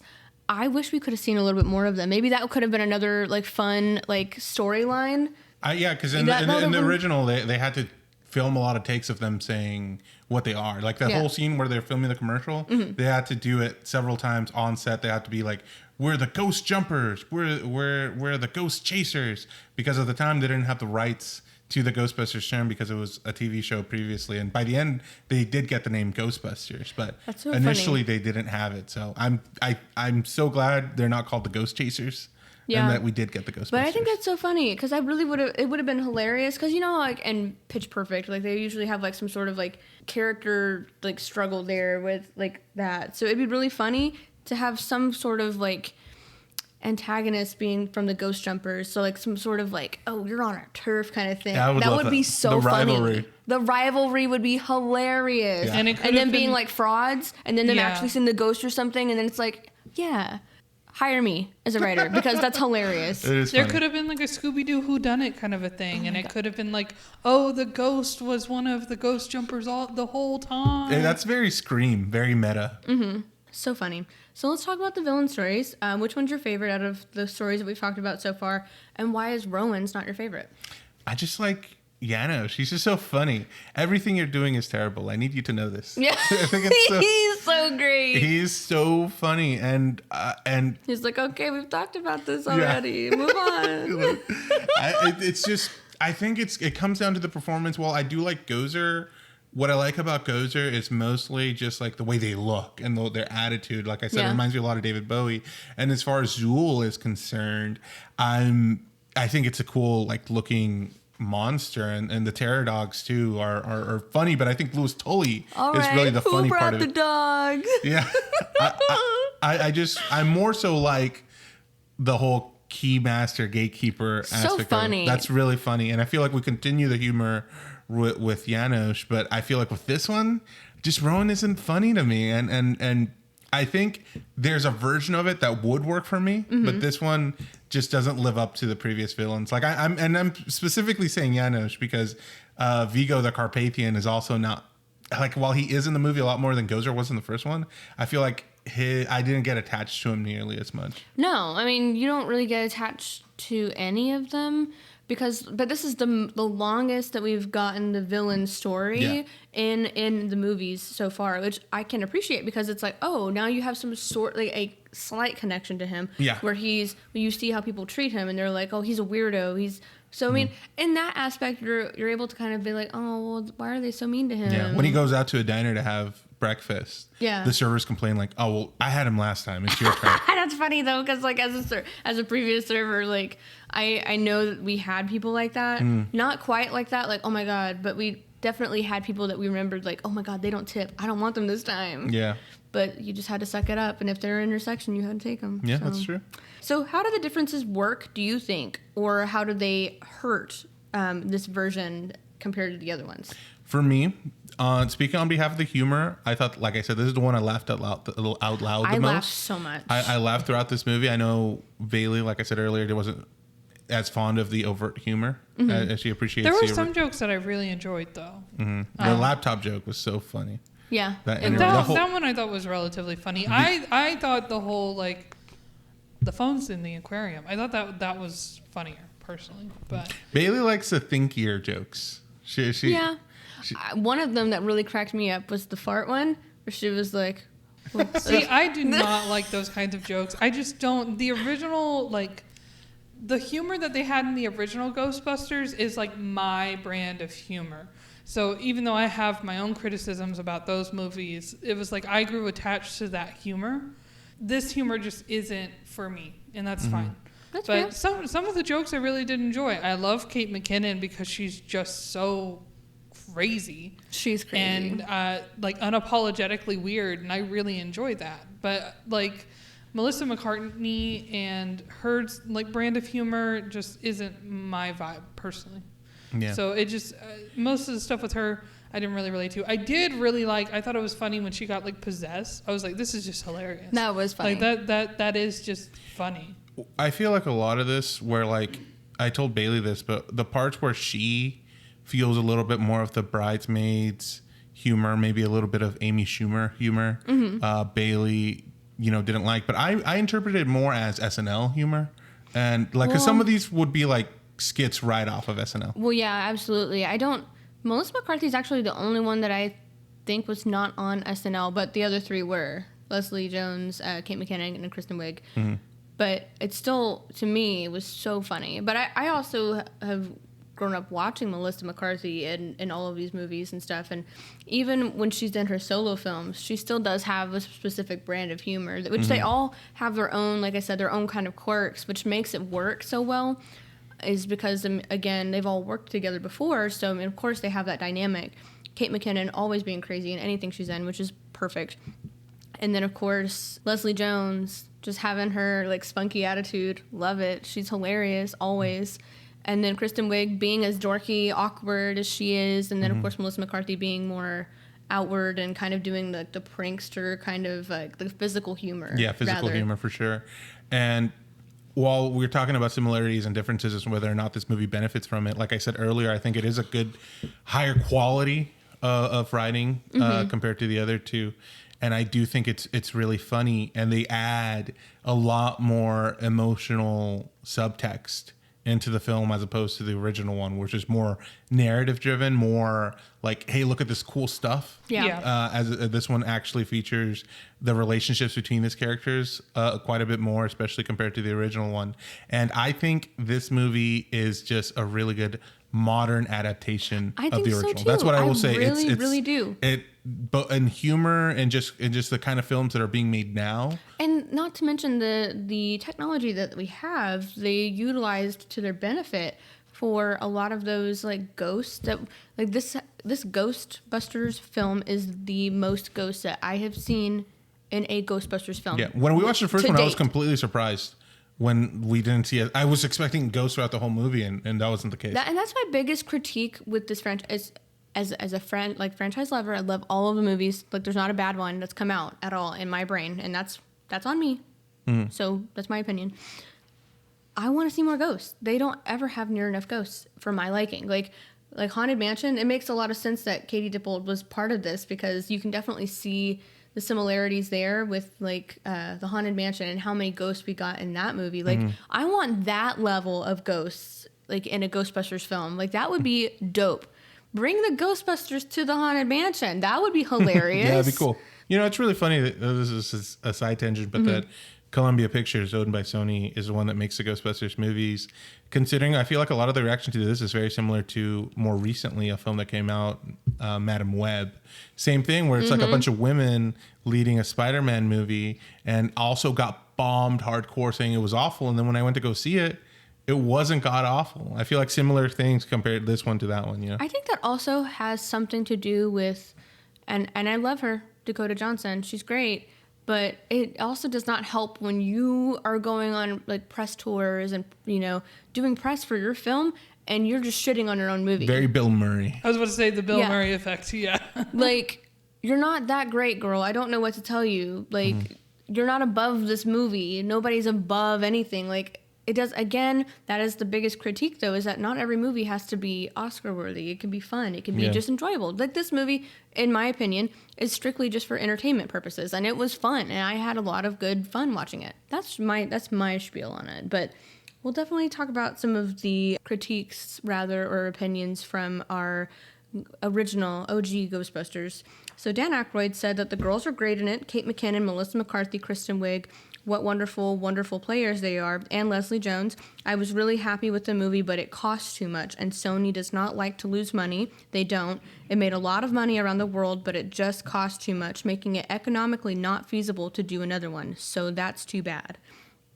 So there was a lot of money that went into it, and again, like we talked about it not performing as well as, like, it performed on the same level as the other Ghostbusters. Yeah, I gotta say, I think this is a problem with the film industry just in general. I think ever since the Marvel effect started coming in, we're spending, I mean, you know, you talked about this movie having a budget of $144 million.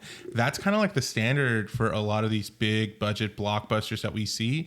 And I just think it's way too much money. Like, I think audiences, actually we're done with the spectacle of things. I think we're okay with a smaller story with a tighter budget.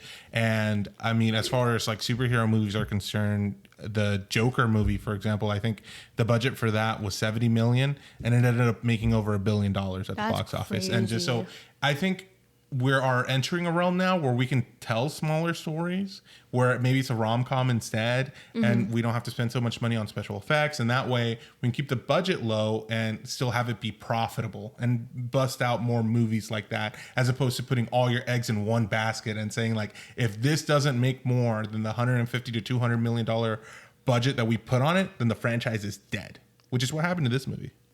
I mean, ultimately, that's another reason, like, in between. It's so weird to me. And here's my critique here, because we'll talk about Bill Murray. He made a cameo. He had the longest cameo compared to anyone else in the film. In a 2019 interview, he said his decision was to participate in the film was because of his friendships to Kate McKinnon and Melissa McCarthy, and he felt it was important to support their project. He also did state that he found them all really talented and funny, but that was ultimately what led him to do this project. But I was like, funny, because I thought you would never agree to partake in another Ghostbuster film if, you know, you didn't approve of the script or the writing or anything. And it's like, that's so typical Bill Murray, because it's like, oh, so the first time that we get another movie is 2016 and you're on board for that. I'm surprised he was. I wonder if any of it was guilt. You know, we talked about how him and Harold Ramis had a falling out, and they kind of made up while Harold Ramis was on his deathbed in 2014. Fair. And it's unfortunate, you know, but maybe there was some kind of guilt he felt from, like, never having done the next Ghostbusters movie. That is a fair statement to make, I would say. And the last Ghostbuster who said anything about it was, of course, Ernie Hudson. He has kind of, not flip-flopped, but he has changed his views over the years. According to this was in 2021 that he said this. He said that he was a fan of Paul Feig, so he has nothing negative about him to say. He said, other than, I don't quite understand why you do a reboot. You know what I mean? Just make another movie, he said. Fans were really invested in the story and the characters, and I think it was disappointing. I enjoyed the movie, but I think it wasn't what the fans were hoping for. He also said that Wig, McCarthy, McKinnon, and Jones are brilliantly funny on their own, which they are, but that was back in 2021. Hudson said that he liked the female-led Ghostbusters movie a lot.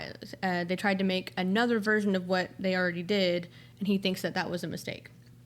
I think everybody was wanting more of a Ghostbusters 3. Even if we had a completely different cast, I think people wanted to see more of like a continuing of the mantle, continuing of the story as opposed to retelling. But I think this also came out at a time where the whole reboot train was at full throttle. Oh, it was, because we also got, what was it, Ocean's 13, and it was all women as well, or something like that. And people were so fucking pissed about it. They were so mad. They're like, why would we do that? Ugh. You know, I agree with you. That criticism is centered in a lot of misogyny. But at the same time, I kind of feel like I understand at least wanting at least women, and also, you know, this applies to people of color as well, to have their own environments. Like, we don't have to like keep coming and changing this for the sake of representation. Instead, we could make it its own thing. You know what I mean? Instead of like having it be a replacement. But as a result of all of this backlash, the Ghostbusters, like the women Ghostbusters, were getting horrible messages from people. Go figure.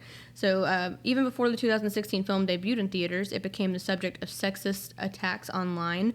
In Leslie Jones' 2023 memoir, she recalled the racist and sexist message that she received online over her Ghostbusters role, saying that she got taken through the ringer during that time. Back in October 2015, Kristen Wiig told the LA Times about the backlash surrounding just the announcement of the film was surprising to her. She said some people said some really not nice things about the fact that there were women. It didn't make me mad. It just really bummed me out. We're really honoring those movies. Melissa McCarthy in 2021 reflected on some of that backlash as well, saying there's no end to stories we can tell, but there's so many reboots and relaunches and different interpretations, and to say any of them are wrong, I just don't get it. And then she continued to say, I don't get the fight to see who can be the most negative and the most hate-filled. Everybody should be able to tell their story they want to tell. If you don't want to see it, you don't have to see it. So that is where we are today. Yeah. It reminds me a lot of the Star Wars sequels too. You know, Kelly Marie Tran, John Boyega, and Daisy Ridley, all three of them got so much backlash. One, that we're centering the movie again. It's you know, we got Luke Skywalker in the first one, and then Anakin in the prequels. Well, for the sequels, it's centered around a woman, Daisy Ridley, and you know, one of the stormtroopers is a person of color, which people were also upset about. And same thing with Kelly Marie Tran. She got a lot of backlash for her role in The Last Jedi. And I don't know what it is. I really think that people just hold things so dearly that they can't imagine it being different or modernized in any way whatsoever. Right. And if you're that kind of person, I don't know if anything's going to please you. Well, that's the thing, is like, you can't please everybody in general, so fuck it, do what you want. Yeah, you know? I just hate, like you're talking about, everybody getting, you know, Leslie Jones getting racist remarks. That's like not okay. That's not okay. But I think we're in an era where like that's gonna happen. Like, the fact that people get like death threats from people who don't even know them, like, that's just bonkers to me. There's such a disconnect, because it's like, you as a person, like, we're such in the era of keyboard warriors. Like, it is such a thing that I feel like it will never go away. So I feel like these people are so bold to say these things online, but if they ever were to meet her in person, like, would they actually say that to her face? I had a conversation with Bailey about this the other day, where I think like that's actually not the case anymore. I think for a while, maybe like in the 2010s, the whole keyboard warrior thing, I think, was definitely real, like hiding behind a screen. But I think people are starting to be like that nowadays in real life, you know, especially with people who grow up, and this is the way they are on the internet. That's the way they are in real life now too. That's fair. And you say that, and it kind of makes me think of like this big wave of like abuse towards celebrities that was going on, where like people would go to concerts and throw fucking phones, like cellular devices. That's heavy. They threw a phone at BB Rexha's face. she had a bruise. Like, that's just, they dehumanize like these celebrities, but it's like they are humans just like you and I. The only thing that, you know, the only difference is that they are in mainstream media. They are, you know, a representation that we get to see of different characters on the TV screen and on like the big screen at the theater. That's it. That's the big difference there, and potentially money on like those bigger actors. But who cares? Yeah. Like, who cares? No, it's just era we're in now, you know? You know, I had so many clips to share, but I forgot to even mention sharing them. But I have a lot of different clips that if we do want to watch them, we can watch them now, I guess. We did talk about Chris Hemsworth and how great he was in this movie, so that'll be the first one that we show, because it's a lot of fun to watch him, and the cast just speaks nothing but praise for him, so it's a good time. Hello. I'm here about the receptionist job. Hi. Abby, we spoke on the phone. We did. Hello yeah. there. Okay. You're hired. Kevin, he's a big dumb puppy dog. It's a Ken doll with the inside scooped out. Kevin, hi, can you answer the phone? Can't. It's in the fish tank. No, the one on the desk that's ringing. That one. Oh, that one. He has no idea what they even do. What's his place called again? When I watch this movie, I go, I just want more pepper. Here is your coffee, Abby. Thank you. Did you get sugar in it this time?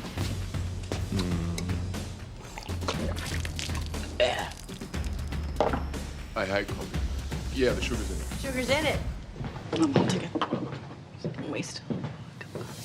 Chris Hemsworth is a huge comedic talent. Seriously, there's no way that you're this sweet, this funny, this fine. That's just not fair. He's so funny. He's such a funny improviser. Can I ask why no glass? They just kept getting dirty, so I took him out. Chris and I were fully crying. We were laughing that hard because of what Chris was talking about. So then it became a character thing for him. Don't listen. I won't. He covered his eyes. Kevin thinks he's going to become a Ghostbuster too. We need to form a group and build something to fight these damn ghosts. That's exactly what we already do here. Just takes a whole lot of the equipment, gets a bike, builds his own uniform, and it's like, look, you know, I'm one of the gang now. I asked Kevin to throw together a couple of logos for us. Oh, you do see how this might make us look bad. Is it the boobs you don't like? Because I can make them bigger.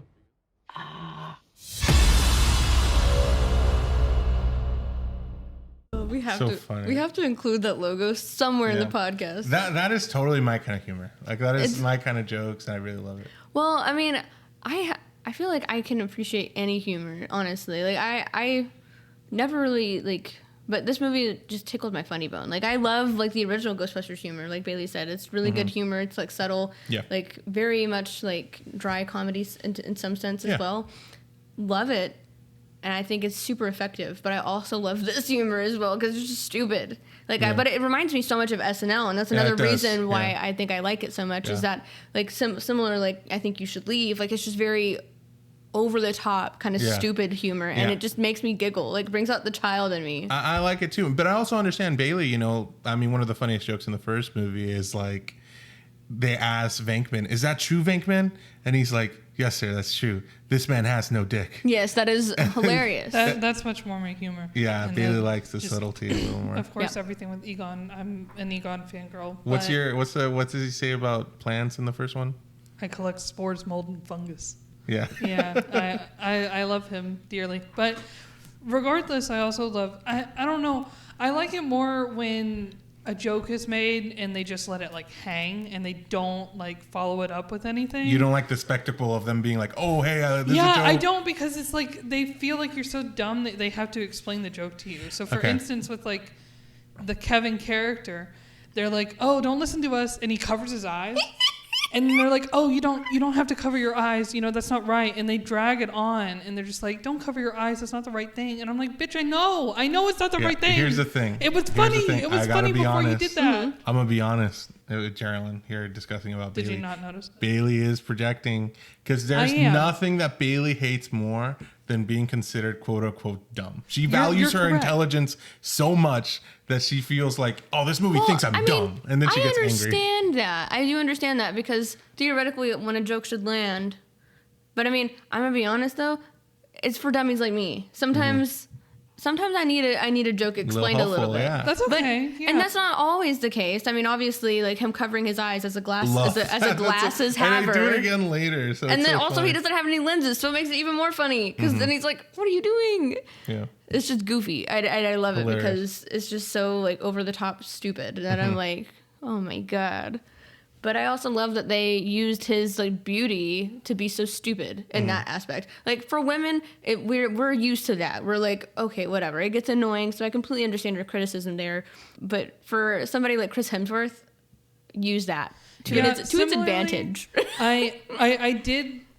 Just the concept of the character of Kevin and him being played by Chris Hemsworth, that inherently is hilarious to me. Yeah. What I didn't like is Aaron fawning over him the entire movie. Bailey hated Not because Aaron's fawning over him. You know, again, that's the whole thing that people can like. But I'm just like, it would have been funnier if nobody fawned over him at all. Like if you get Chris Hemsworth, who all these people find particularly very attractive. Right. And then you just don't mention it whatsoever and you have him play an absolute idiot goofball. And none of these women are interested in him. I'm like, that's inherently funny. Because, I mean, that is something that they do joke on at some point with, like, Abby. Abby's like, what, him? Really? Like, that's hilarious, too, because obviously, like, everyone thinks Chris Hemsworth is beautiful. He's a fine specimen. Like, God took his time when he created him. I'm just saying, like, he's beautiful. What do you think, Bailey? He's not my type, but I respect him. Here's like you're like Aaron, and then Bailey's like Abby. Well, that's the thing is, like, he's beautiful to look at. I don't actually want to be with him, though. Yeah. You know, I think he's just nice to look at. Aaron's kind of the same way, you know? I mean, the fact that was hilarious when he spit in Abby's coffee, and then she's like, "Oh, no, not a waste of good coffee." Like that's funny, like to me, because you like that. Bailey hates that. But that to me is just because I feel like that gross. same joke could have been funnier if it was done in a different way. To me, for sure. Okay. But yeah, ultimately, I think the humor was really well done. I think people just trashed this movie so much for no good reason, other than it's a cast of women. Yeah. Do you think you could take in all that heat if you were a part of the film, for example? I'd be too angry. I'd probably be like, "Bitch, fuck you!" Like I'd probably like be a keyboard warrior back. Yeah. I'd probably say really mean things to people, but I also like it would definitely impact me as much as I value everyone likes to feel like they belong. Everyone likes to feel like they're liked, kind of. Not everyone. That's projecting there, but I struggle with not feeling if I have any inclination or any like bit of anxiety that I feel like people hate me or people like don't like me. Oh my God, do I take that too hard? Ugh. Especially if like I created something that, you know, I put my heart and soul into or something and they were like, yeah, that sucked. Daggers in the heart is what that would feel like to me. So I would take it very personally. I take rejection very personally. And that's also part of my ADHD. Love it.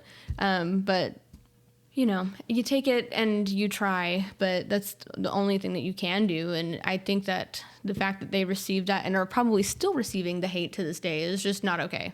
Yeah. And it's like, move on. I agree. I'm on your train. All right, Geraldine, you ready to rank and rate them? I am. Rate and rank them? Okay, I'll go first, Geraldine.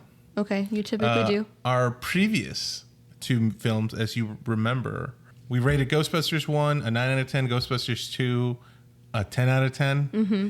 This movie, I enjoyed. I think it gets over-criticized. I think it's a perfectly fine movie. It made me laugh a lot. Mm-hmm. There's several parts of it I like. I think the original is just a little more charming for me, especially in Louis Tully. I love Louis Tully. Oh, yeah, I know. Absent from this movie, but I still really appreciate it. I still think it's a good movie, so I give it an 8 out of 10. You know what? What? I will meet you there. Because that's exactly what I was thinking. Is it perfect? No. But it has all of the things that I deem, you know, lovable about the Ghostbusters franchise. You know, you also get Slimer. You also get Stay Puft. You get every single, well, minus Egon, but you do get a cameo from a bust of Harold Ramis. So we still get cameos from Dan Aykroyd, Bill Murray, Annie Potts, and Ernie Hudson, which is really fun, and Sigourney Weaver. Sigourney Weaver. Like, that's just fun, and I wasn't expecting to have all of them in there. I've only watched it one other time, so I was like, whoa! Super cool to see them all. Yeah, I love that. The best cameo was saved for last with Ernie Hudson because the way that they just tied that into the story was just hilarious. Yeah, well, Sigourney Weaver came after that, but yeah. That was the final one. She was there for like 2 seconds, but I think that Ernie Hudson's cameo was probably the best out of all of them. But either way, still really charming. The soundtrack was banging. Oh, great. Fantastic. So great. Yeah. They really needed to save they really need to post some of those songs or use some of those songs in future films because they're just sitting there and everyone, if I say everyone hated this movie, quote unquote. I even like the Fall Out Boy rendition. No, I did too. Ghostbusters, yeah. I did too. It was not bad at all. No. However, Ray Parker Jr. is still number one in my heart and soul. Classic. Yeah. You can't and he wrote that in 15 minutes. Crazy. The best songs are written in the shortest amount of time. 8 out of 10. That makes it our number 3. Number 3. But we still love it. So don't get it twisted. Don't get it confused. Yeah, don't get it confused. It's not hated here at all. Yeah. What do you think of the movie, Bailey? What would you give it out of 10?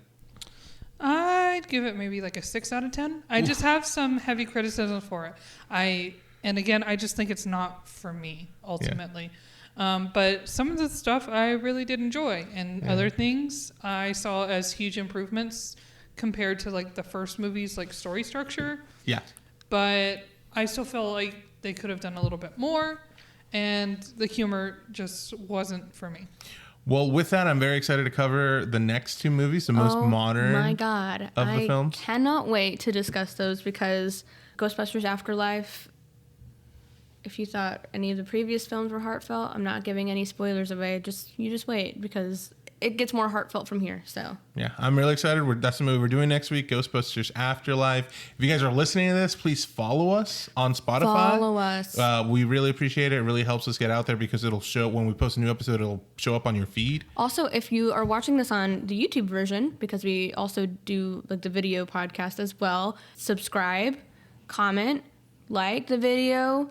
Share it with your friends and family. If you leave a comment on any of our videos on YouTube, we will reply. We will respond. Let us know if you did not like this movie or if you did and you think everybody's wrong for disliking it. Yeah, what's your personal rating? What would you guys rate it specifically for this one because we know that this one is so highly divisive. Yeah. What are your thoughts on it? Do you think it was worth the hype? Do you think it is worth the hate? I just want to know what your thoughts are on it because personally, I think the hate is not justified enough it's just not. But that's just me. Well, thank you guys for listening. We'll see you next week with Ghostbusters Afterlife and then Frozen Empire the week after that. Frozen Empire. Can't wait. Yeah. Thank you for listening. Bye-bye. Bye. Thank you for listening to Fright or Flight, a Live Oaks Village production. This episode was hosted by Geraldine Johnson and Saul Alberto Arizmendi Ochoa. Editing and music composition by Saul Alberto Arizmendi Ochoa.